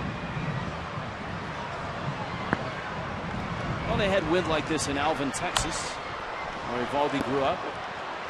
Who knows what that ball's going to do? Morrison stays with it, reaches. Did he hold it? Yes! Logan Morrison, a terrific catch. Considering and factoring in the elements, that was even a better catch than that.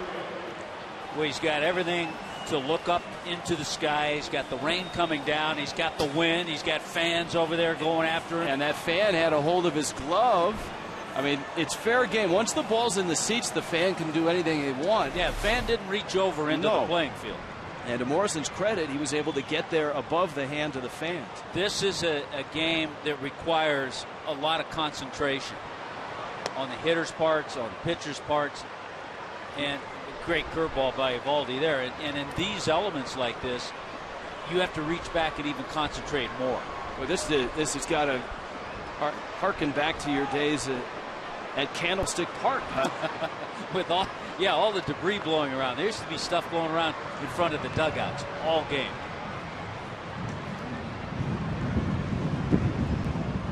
For a while at Candlestick, they put AstroTurf, the rubberized turf, in front of the dugouts instead of the dirt. Willeen Rosario takes outside. Evaldi still throwing hard. Reed Cornelius down there in the bullpen has many jobs. The Rockies haven't covered their pen up, but that's coming soon. A lot of fans are starting to retreat to the concourses. Preston Wilson was smart enough to get up there about 15 minutes ago. You can see the water on our camera lens too. A couple of those shots. Flashes of lightning now dancing around the skyline of Denver.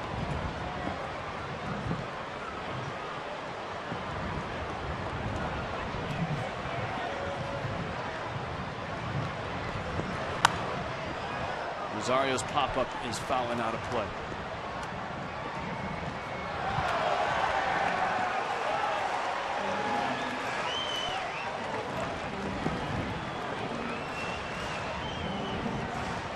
We may want to retreat. We need to have the wind change. That's right. We're moving around a few things just to. Yeah, there's stuff coming in here that is blown in from outside the stadium. That one is tomahawked foul. Tamara, who's our associate producer right now, is lowering the shade. Cover over here for you. Yeah. You know, the fact is, what he's covering are chips and guacamole. Oh, that was a good play. This is nuts. Yeah, look at this. If we could go way back there and call the game from, like, I don't know how far this. I think I can go here. Let's see how far this stretches. Cover the iPad, cover the iPhone. That's all right. I need a new one anyways. I think under these conditions you could write that off. There's a swing. And what a job by Nate Evaldi. Oh, yeah, through all of this. He got a nice catch from Marisnik, a terrific play from Morrison. And through the wind and the rain, it's still scoreless.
The 7th inning in Denver.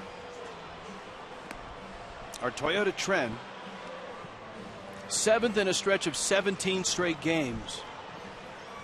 Tomorrow the Marlins will start a 10-game homestand. It's our Toyota trend.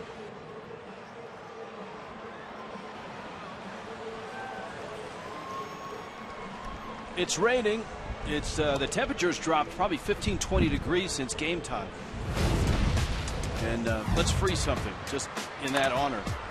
This freeze cam is Logan Morrison making the catch. Now watch the fans' hands and look at Morrison's glove. And the ball coming down simultaneously, and Morrison's glove gets there just in time to rescue the ball. Yeah, you talk about the homestand, Rich.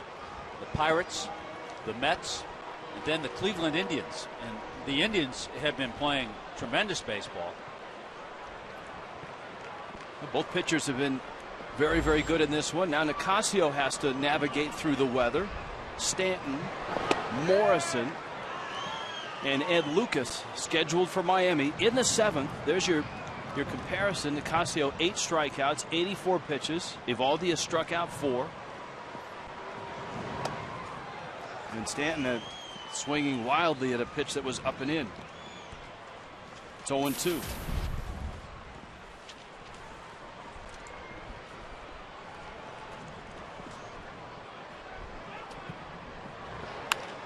Sharp ground ball. Diving stop. Arenado. Wow, is he good. He's put on a clinic not only in this series, but in this game alone. Nolan Arenado, second round pick back in 2009, a high school kid out of Southern California. 4 years in the minor leagues, and here he is in the show. And that, Tommy, is a good old-fashioned thunderclap. Yeah, I'm just trying to figure out why, when you're on the golf course and there's lightning like this, they blow the siren, they get you out of there as quickly as possible. Morrison takes low and outside.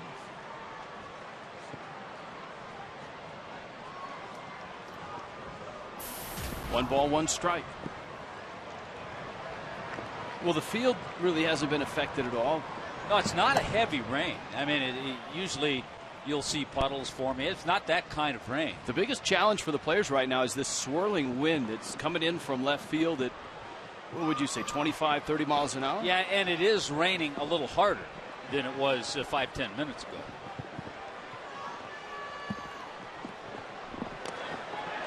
Morrison swings and misses and strikes out.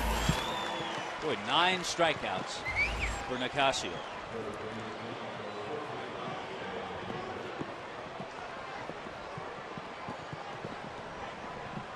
That's the grounds crew, all dressed in their Rocky purple. That's the crew chief, Jerry Davis.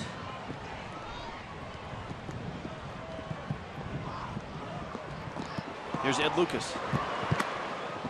And fastball misses in. And the rain, as you pointed out, is starting to come down harder. I wouldn't be surprised if after this half inning they cover the field. Swing and a miss.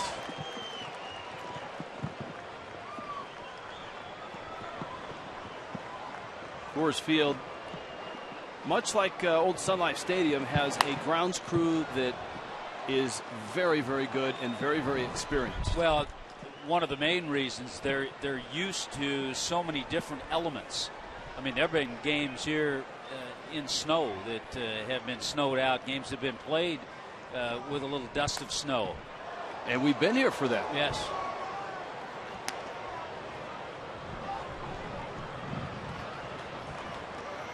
Counts 1-2.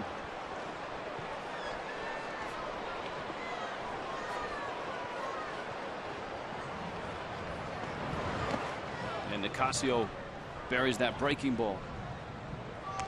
So 9 strikeouts for Nicasio.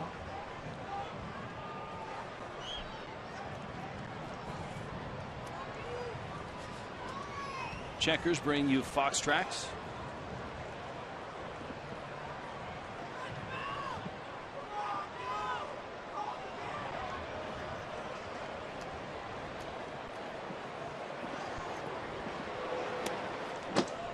One gets to the screen, and they count full at 3-2. Not only are there no runs scored in the game, there really hasn't been any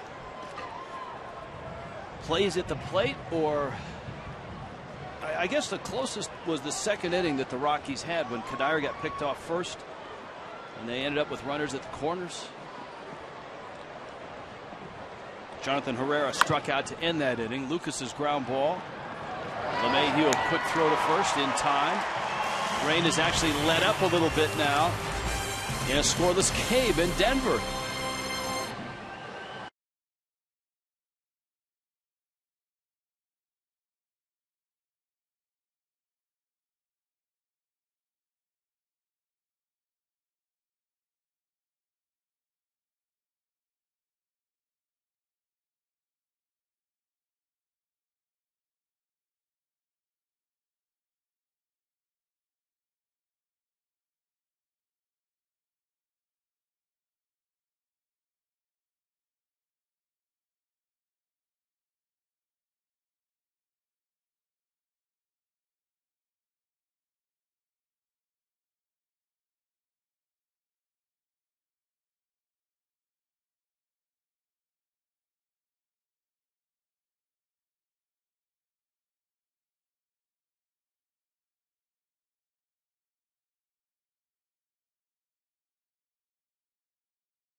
after the ball game, bottom 7.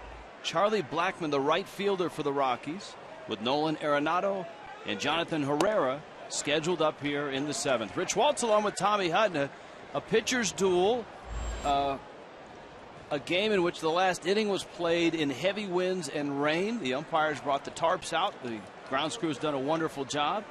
And so we'll see if the bullpen can take the baton and keep these scoreless innings going. Crack to first.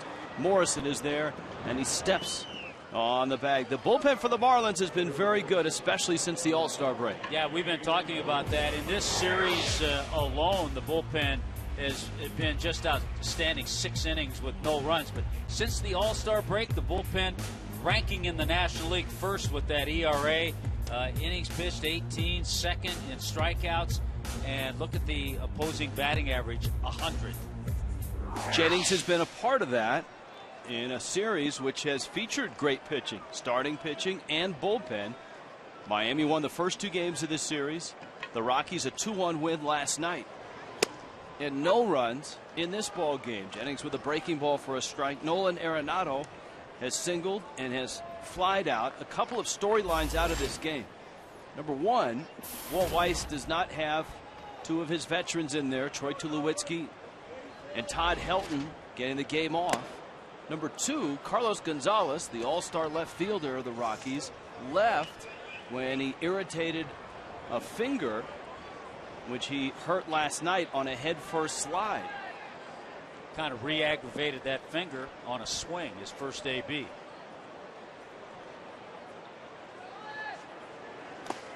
And Jennings bounces one up to the plate. But outstanding starting pitching. Nathan Eovaldi, 6 innings, gave up just 3 hits, no runs. And for Juan Nicasio, he came 1 short of his career high in strikeouts. 7 innings, 2 hits, had 10 strikeouts. Excuse me, 9 strikeouts, 10's his career high. Jennings couldn't get to that one. Solano does, plants and throws, and makes a credible play. Terrific. An incredible throw by Donovan Solano, who looked like he was slipping when he let go of the ball. Right up the middle, Solano with the backhand, and then he slipped, and a little bit of his momentum fell backward on that throw. A bang-bang play at first base. Lomo with a pretty good stretch. And the close call by Mark Carlson, the first base umpire. And Arenado is out, 2 outs. Here is Herrera now. The switch hitter flips around right-handed and takes outside. So here are the Marlins and the Rockies having played a 4-game series in Coors Field. You expect big numbers on both sides. Last night just a 2-1 ball game. Miami won 4-2 on Tuesday and 3-1 on Monday. And there have been all of 5 hits in this game. In the previous 3 games, and then you can include almost 7 innings here, the Marlins have scored 8 runs. The Rockies have scored 5. Jennings with a 1-1 count on Herrera. Herrera getting the start for Tulowitzki at short today. Swings and misses. 4-game series here. All-time fewest combined runs scored. And this is record-setting stuff. And by a lot. And by a lot. That's incredible. Obviously, there's going to have to be a run scored here eventually. This has a chance, a great chance, as you just saw, unless Donnybrook breaks out, to be the lowest scoring 4-game series in Coors Field history. This is a good matchup, by the way, for Dan Jennings. Herrera is a switch hitter, hitting 161 against left-handed pitching. And a swing and a miss. He buried the breaking ball. Brantley digs it out, tags him out. Dan Jennings waited an hour and 33 minutes for a 1-2-3 7th.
Here's the Auto Nation game summary. Here's a little bit of that pitching that we were talking about. You saw Eovaldi gave up just 3 hits. How about Juan Nicasio?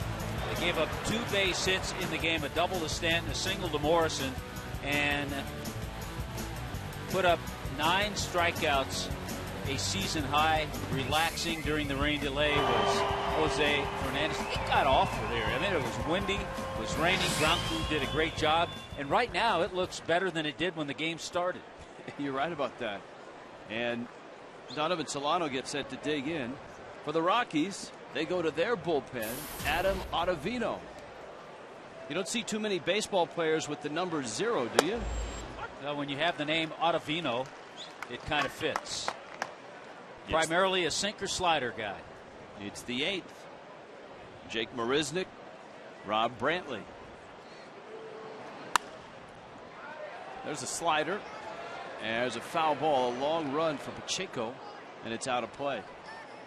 I guess we should reacquaint you with what the Rockies have defensively, in that Jordan Pacheco came into the ball game when Carlos Gonzalez came out. Pacheco went to first, pushing Michael Kadire, who was at first, to the outfield. He's in right, and Charlie Blackmon went from right to left. There's Kadire. He's been everywhere. There's that good slider. And all of a sudden, too, Rich, with the way the sunshine has come out, we didn't see dark glasses the first part of the game, but they're out now. Good breaking ball in a great spot, and he got Donovan Solano to chase it. Ottavino got to the big leagues with the Cardinals in 2010.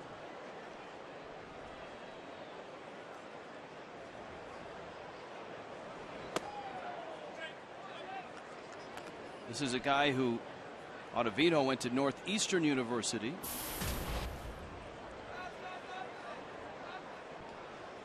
Cardinal draft pick. Jake Marisnick has had a rough time arriving in the big leagues, still looking for his first big league hit. This is game number 3. Hit the ball well his last time up. He lined to deep center. He is struck out.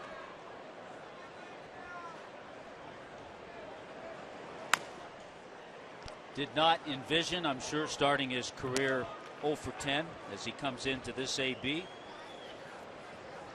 Put together solid numbers at Double-A Jacksonville before his call up. The Marisnick family waiting out the rain delay. Mom, brother, dad there too. And they're hoping that Jake can get that first major league hit while they're here in Colorado. They're out of Southern California.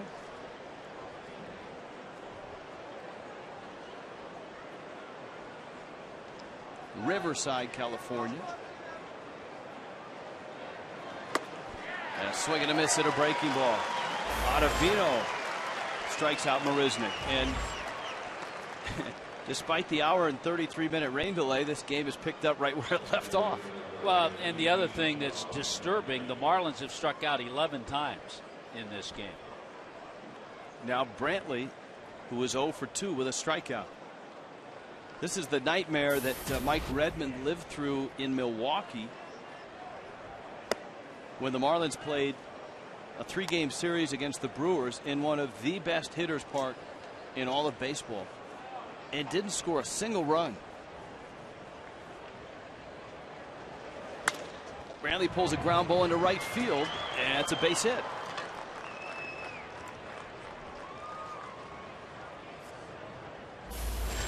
And the Marlins are going to bring Greg Dobbs up to hit in Dan Jennings' spot. And so Chad Qualls looks like he will come on and pitch the 8th inning.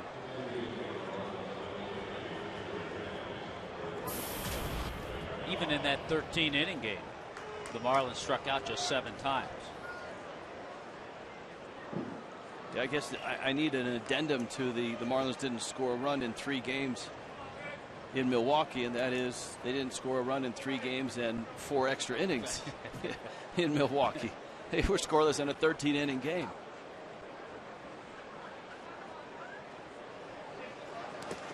Ball in the dirt, and Rosario knocks it down.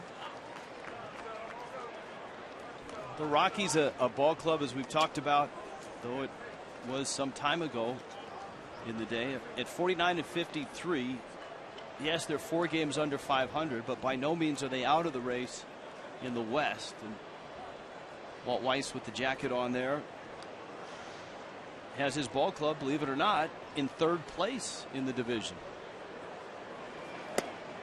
I think, Rich, we can revisit just about everything we talked about. Hi, everybody. Rich Waltz along with Tommy Hutton.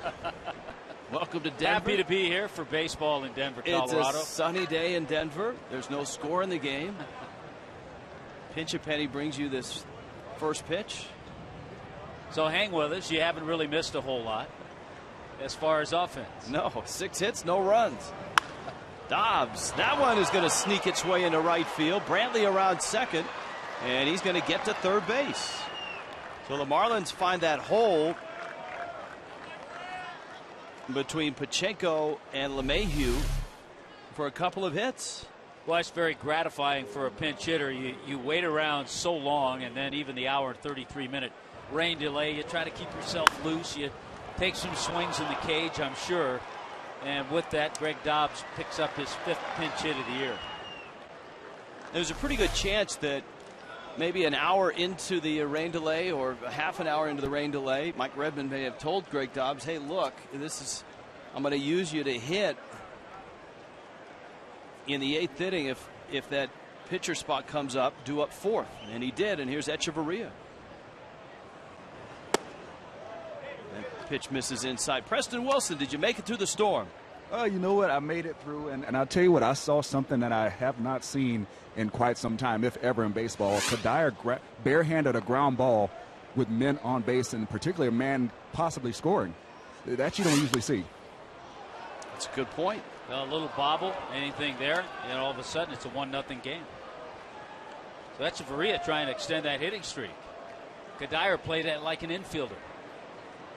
Well, that's what he was when the game started.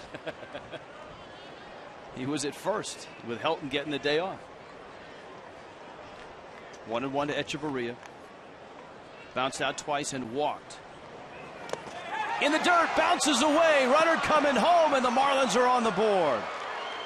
And that's the importance of going 1st to 3rd.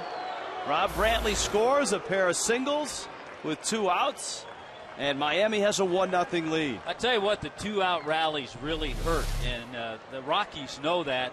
After 2 strikeouts, Ottavino gave up back-to-back singles, a wild pitch, and just like that, the first run of the game scores.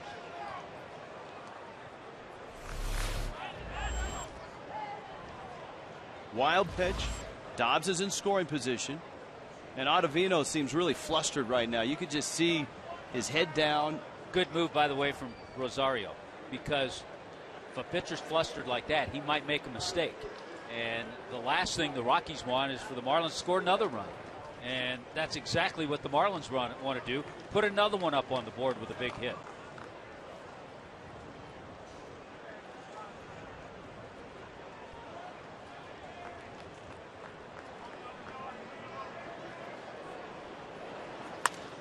Slowed Tapper. LeMahieu at second. Gets the out at first. Miami is on the board. A pair of 2-out singles and a wild pitch. And after a long rain delay, it's 1-0.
Happy hour with the Fish at Coors Field. This is a great ballpark to have happy hour.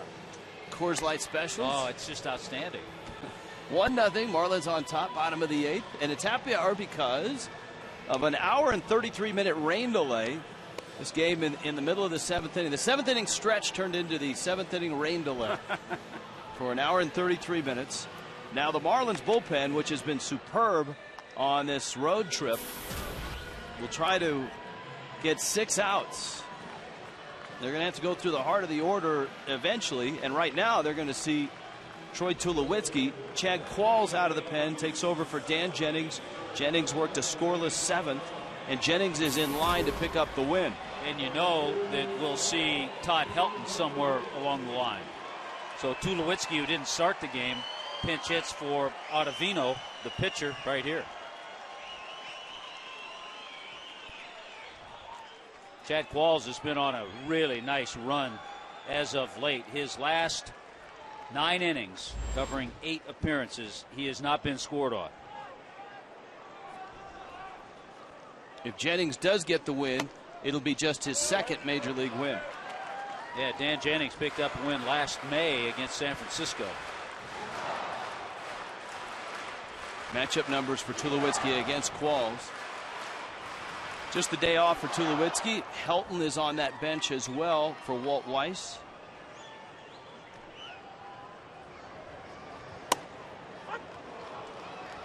Fastball's a strike.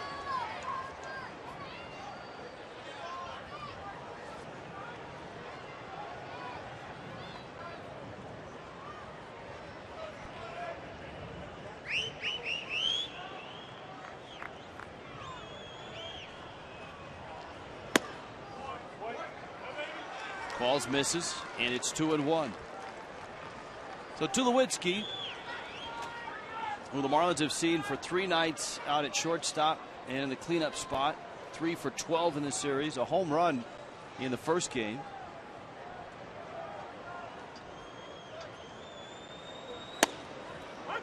Qualls throwing hard and throwing well, 94 miles an hour.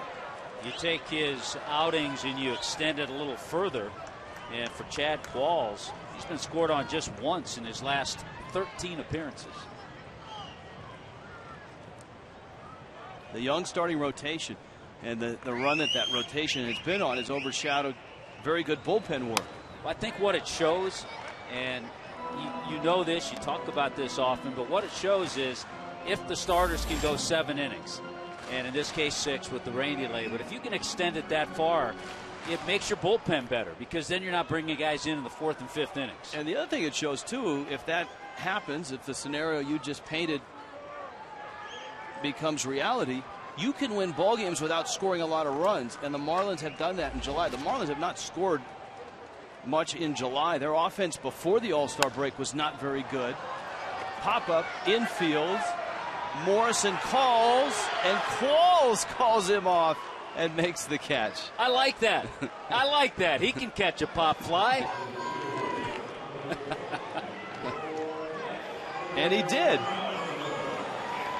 You don't see this very often, but oftentimes you hear people say, well, why can't the pitcher just catch it? Well, trust me, sometimes you don't want the pitcher to make that call. But Qualls' experience, he's a good athlete, he knows what he's doing, and he made the catch.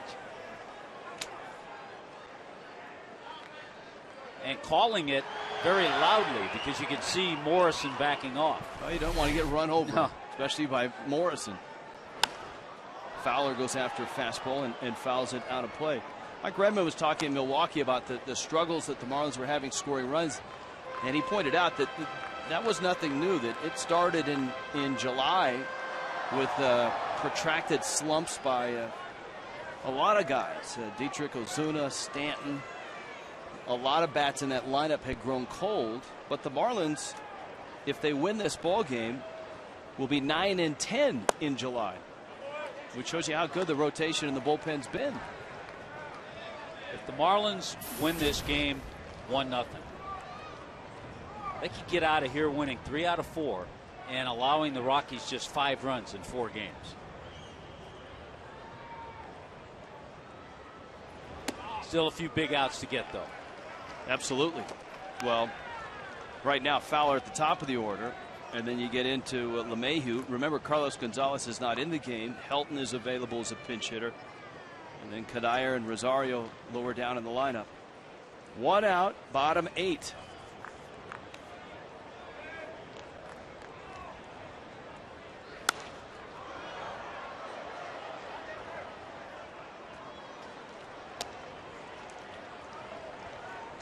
Two and two.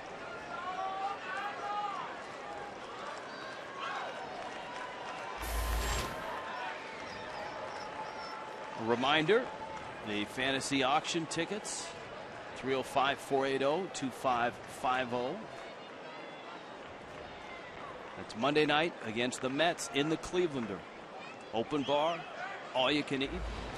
Be part of the telecast, camera 12, and a swing and a miss at a breaking ball. Down goes Fowler. Qualls comes in against the first two. Time now for the Coors Light Cold Hard Fact. Marlins and Rockies, 47 players have played for both teams. 3 are here today. Juan Pierre, Walt Weiss, and Preston Wilson. That's a select company. There you are, Preston. You're part of the Coors Light Cold Hard Fact. You know what? There's not many of us that have played for both teams. And I tell you, each one of us that I've spoken to, I spoke to Juan, spoke to Walt Weiss. Both of us enjoyed our times at both organizations just as much. Little chopper towards third. Scoop there. Lucas on the run. Very nice play. Very nice inning by Chad Qualls. And the bullpen has delivered 6 outs so far.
Hits. And into the 9th we go.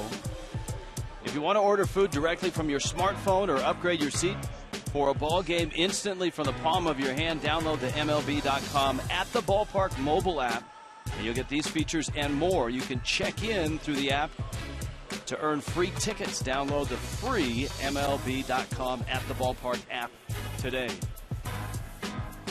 At this ballpark today, the Troy Tulowitzki app has been activated. He came in as a pinch hitter.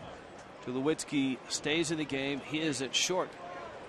And moving over to second base is Jonathan Herrera.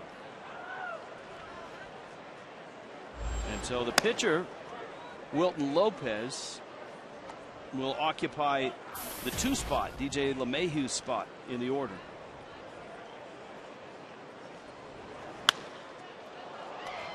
Yelich lines one down the left field line into the corner, and it's a fair ball, and it bounces up out of play.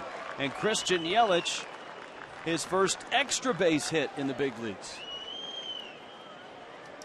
Well, and that was after a nice start, his first game, and then he was working on a little 0 for 8. A couple of strikeouts today, so he stayed back nicely. Slices this ball out of the reach of Blackman, and it stayed fair, and that one hop took it out of the ballpark, and he gets himself a 2-base hit. And the Marlins try to add on here. Yelich doubling. Giancarlo Stanton and Logan Morrison also due up. Lopez whistles in a fastball that misses in. We've seen Lopez in this series last night and on Monday night.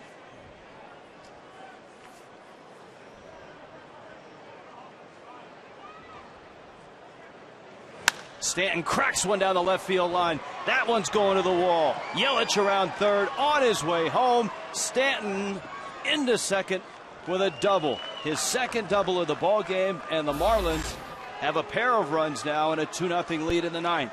That is your basic flat-out crack-a-lack. That ball was stung by Giancarlo. Both doubles have been in that same area, and both have been hit sharply.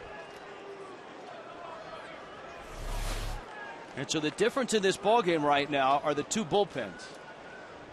The Rockies bullpen gave up a run in the 8th and now a run here in the 9th. The Marlins bullpen so far has put 2 scoreless innings up. Logan Morrison 1 for 3. Morrison drives it to center field, hits it deep.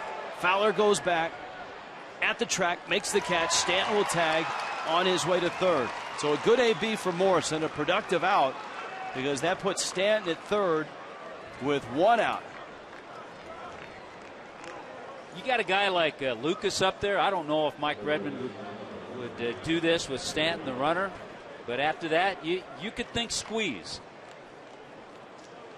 But a good job by Lomo to hit the ball deep enough and get Stanton over to third base. So it's Lucas against Lopez. Colorado's infield will come in. 33,165 here.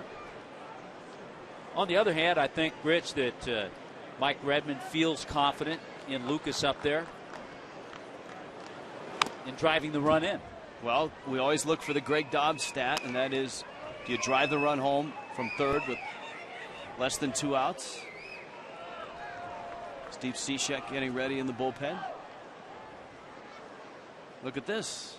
5 of 7 times he's been able to deliver the run. Stanton walks away from third.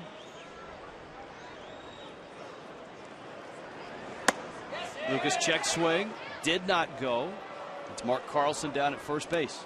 It's been a well umpired series by this group, and everyone in this 4-game series has had a chance to work behind home plate. Brian Knight working the game here. Infield in. Lucas. The 1-1. Chopper over the mound into center field. He did it again. Add to that list with runner at third and less than 2 out. And Lucas with an RBI single. Crowd unhappy with the Rockies bullpen. And Miami takes a 3-0 lead.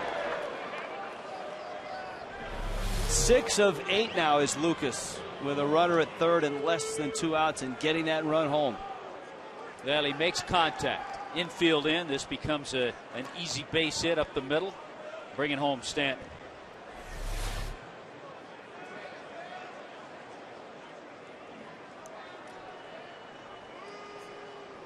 Now Donovan Solano, who was 0 for 3. And Solano hits one to left field, hits it pretty well. Back goes Blackman, and it's gone! Oh, Donovan Solano muscles up. And a 2-run shot, and the gates are wide open all of a sudden. Now this crowd that waited out the hour and 33-minute rain delay, getting their booze worth. Well, they're rethinking their decision to hang around. Solano, his second home run of the season, his third home run in his career, and Walt Weiss is on his way out to get Wilton Lopez.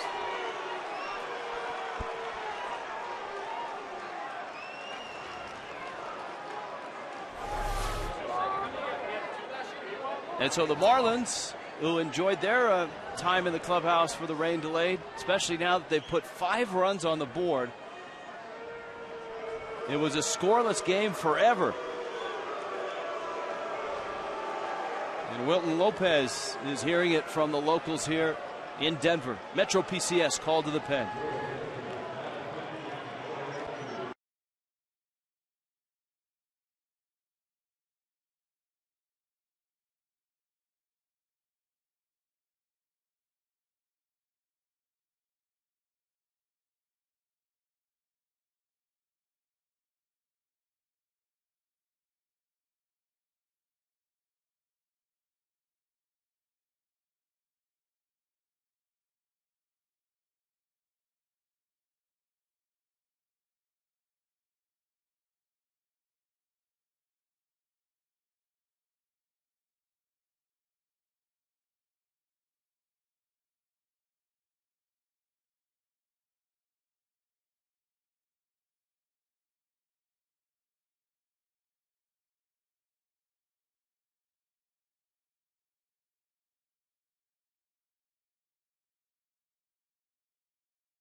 Donovan Solano, second this year, fourth in his career. He had 2 last year off Chris Medlin for his first 2 of his career. Can the Rockies stay in the hunt for the National League West? Now, most of these results came before the rain delay, 50%, right down the middle. Brought to you by AT Uverse. Mitchell Boggs arrives.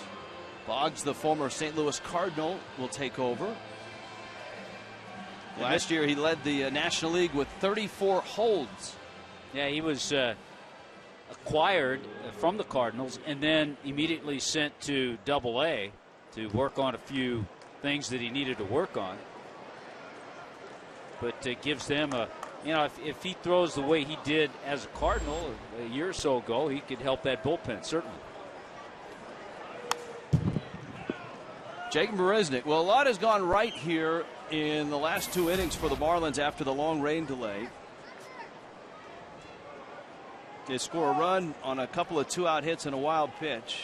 They bust out 4 runs here in the ninth. Now it's Jake Marisnick who is looking for his first major league hit. Well, he's at that point where he's taking pretty good pitches to hit and then chasing pitches that are out of the zone.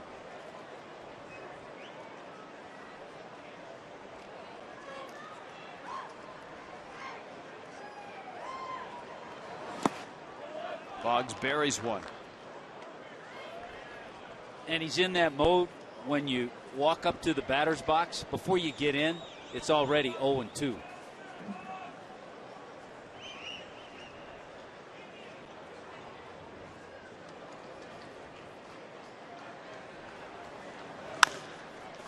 It's a short to Lewitsky.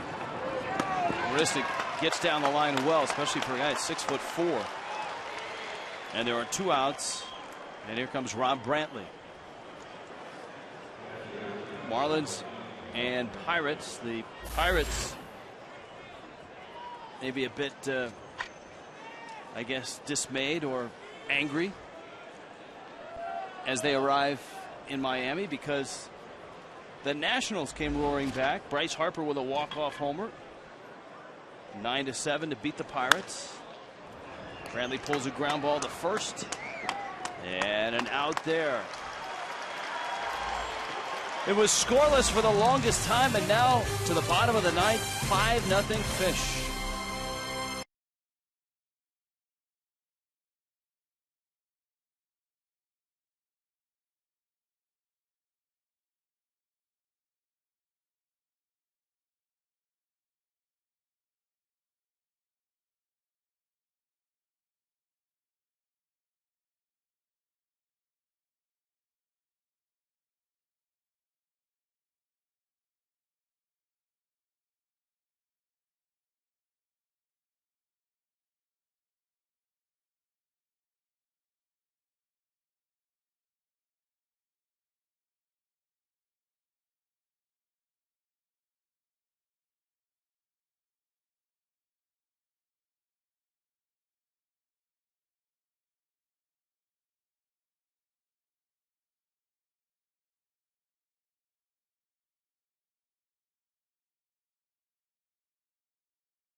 Homering to left, a 2-run shot.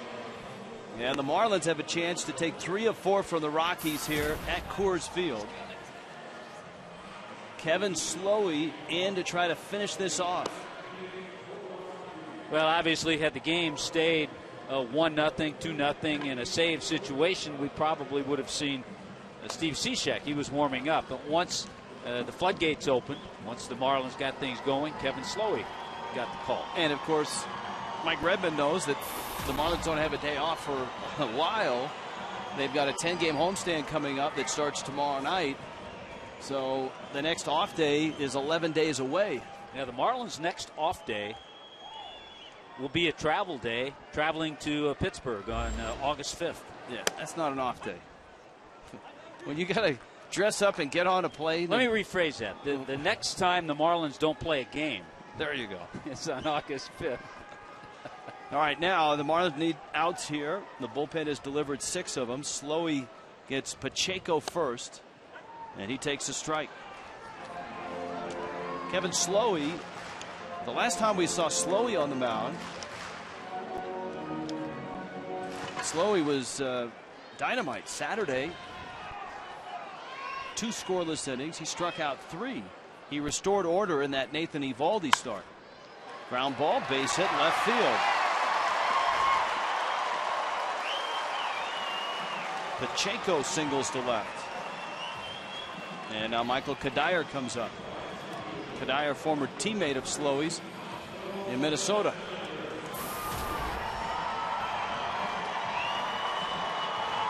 There's a situation where you hope you keep it a non-save situation because you really don't want to, and I'm sure Red doesn't want to have to get Cishek up again. Kadire 1 for 2. I think one of the reasons that Kevin Slowey has done such a nice job pitching out of the bullpen is he's accepted it. I mean, he's a veteran. He knows that he's not going to be in this rotation right now, and he's accepted that job into the bullpen. Sometimes guys go down there and don't accept it, and they struggle.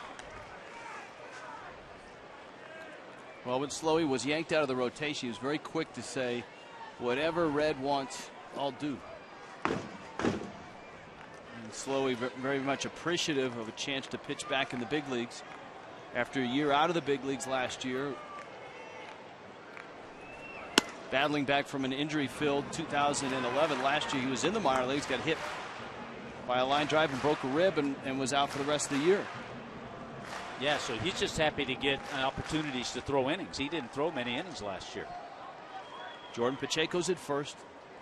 Got Kadire, Willeen Rosario. If the Rockies are able to extend the inning, Charlie Blackmon. And remember, Todd Helton is still on that bench as a pinch hitter. Rockies have lost Carlos Gonzalez. He left the game with a finger injury. He irritated the finger injury that he suffered last night. Kadire gets into one to deep right center. Back goes Marisnik at the wall. He dropped it at the wall. Picks it off the wall. Around third and coming home is Pacheco, and he will score. Jake Marisnik, in just his 3rd game in the big leagues, had to go a long way, and when he got there, the ball popped out of his glove. A difficult catch, and he was unable to hold it. Boy, Kadire puts a charge in this, hits it well. Marisnik started to go straight back and then right there altered his move just a little bit. The leap was there. He had it a little bit in the heel of the glove and couldn't quite hang on. Would have been a spectacular catch, but it turns in to be a double for Kadire and a run for the Rockies. And the scenario that you painted is coming true. Steve Cishek is up and he's throwing in the bullpen. So much for an off day for Cishek. Now Willeen Rosario. Rosario has singled and struck out twice earlier in the telecast, just for kicks and giggles. We showed highlights of that wild 4th of July game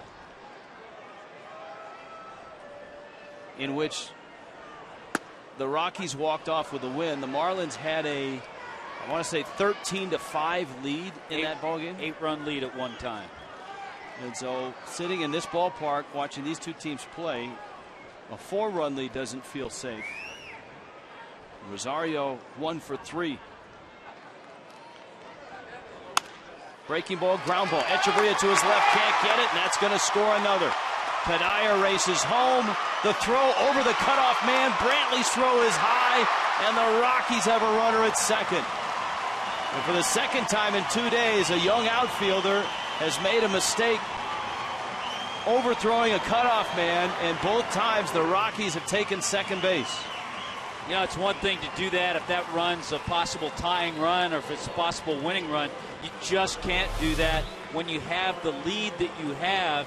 You have to keep the runner who hit the ball at first base, keep a double play in order. You give Rosario credit. Second time today he's had some good base running for Willie Rosario, but this throw too high to cut because it was no play at second base.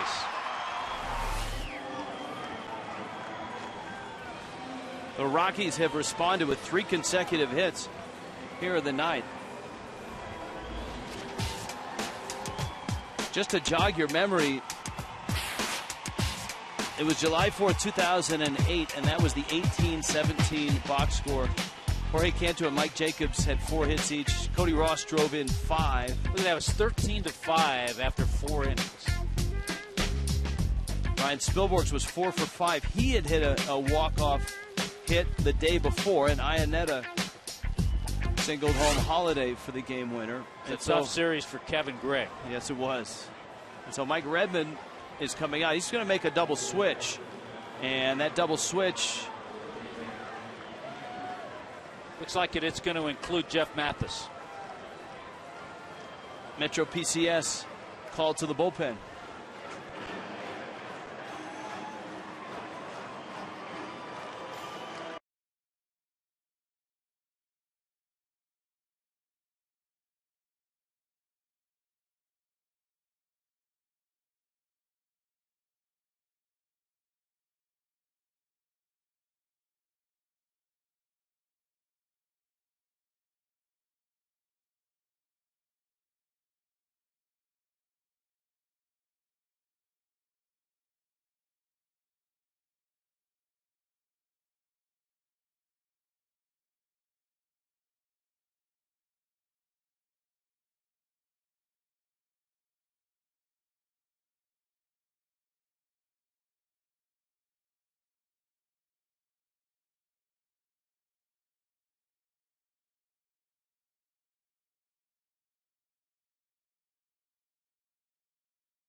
Went to a 5-0 lead. Now the Rockies, who have knocked Kevin Slowey out of the game and forced the Marlins to bring in Steve Cishek.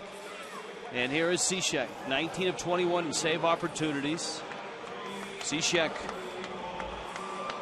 a pair of saves in this series. Tuesday night in the 4-2 win. Cishek on Monday night as well. In the double switch, Jeff Mathis comes in. Cishek goes into the 8th spot, and Mathis will go into the 9th spot of the order if that spot does come up later in the game. Obviously, it would have to get to extras. Mathis would lead off an inning. Well, the job for Cishek is just to restore order and get some outs. And his first pitch is up. Rockies left fielder now, Charlie Blackmon up there. He started the game in right. He's bounced out 3 times.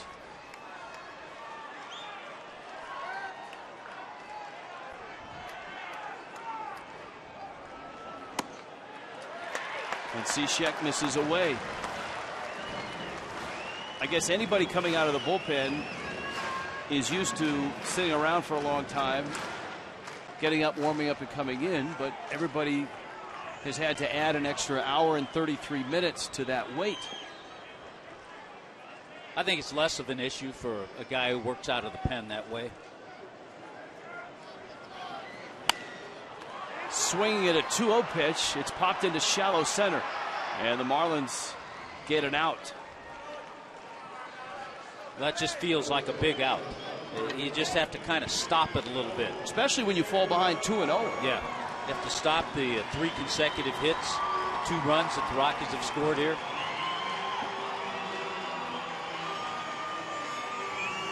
Nolan Arenado.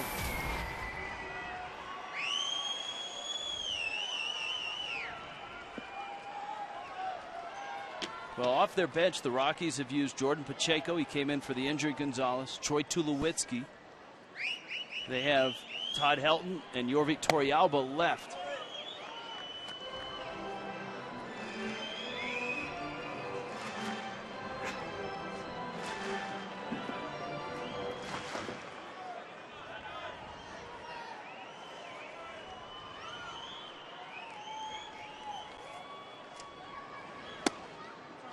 Many times in the shots of Walt Weiss, you've seen Tom Runnels, former Major League manager, as the bench coach here in Colorado.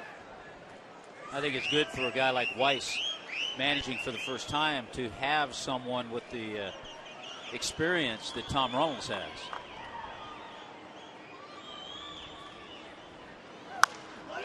Into right field, base hit. Stanton picks it up. Runner to third will be held. Stanton bobbles it, and the runner will score. Well, I don't know how much messier the inning could get, but it's 5-3 now. Well, it'll be an error charged to Giancarlo because the runner at second base, Willeen Rosario, had stopped at third. He wasn't going to try to challenge Stanton, who wasn't that deep. There he goes. He stops. Now, once the ball is bobbled, he comes in to score easily.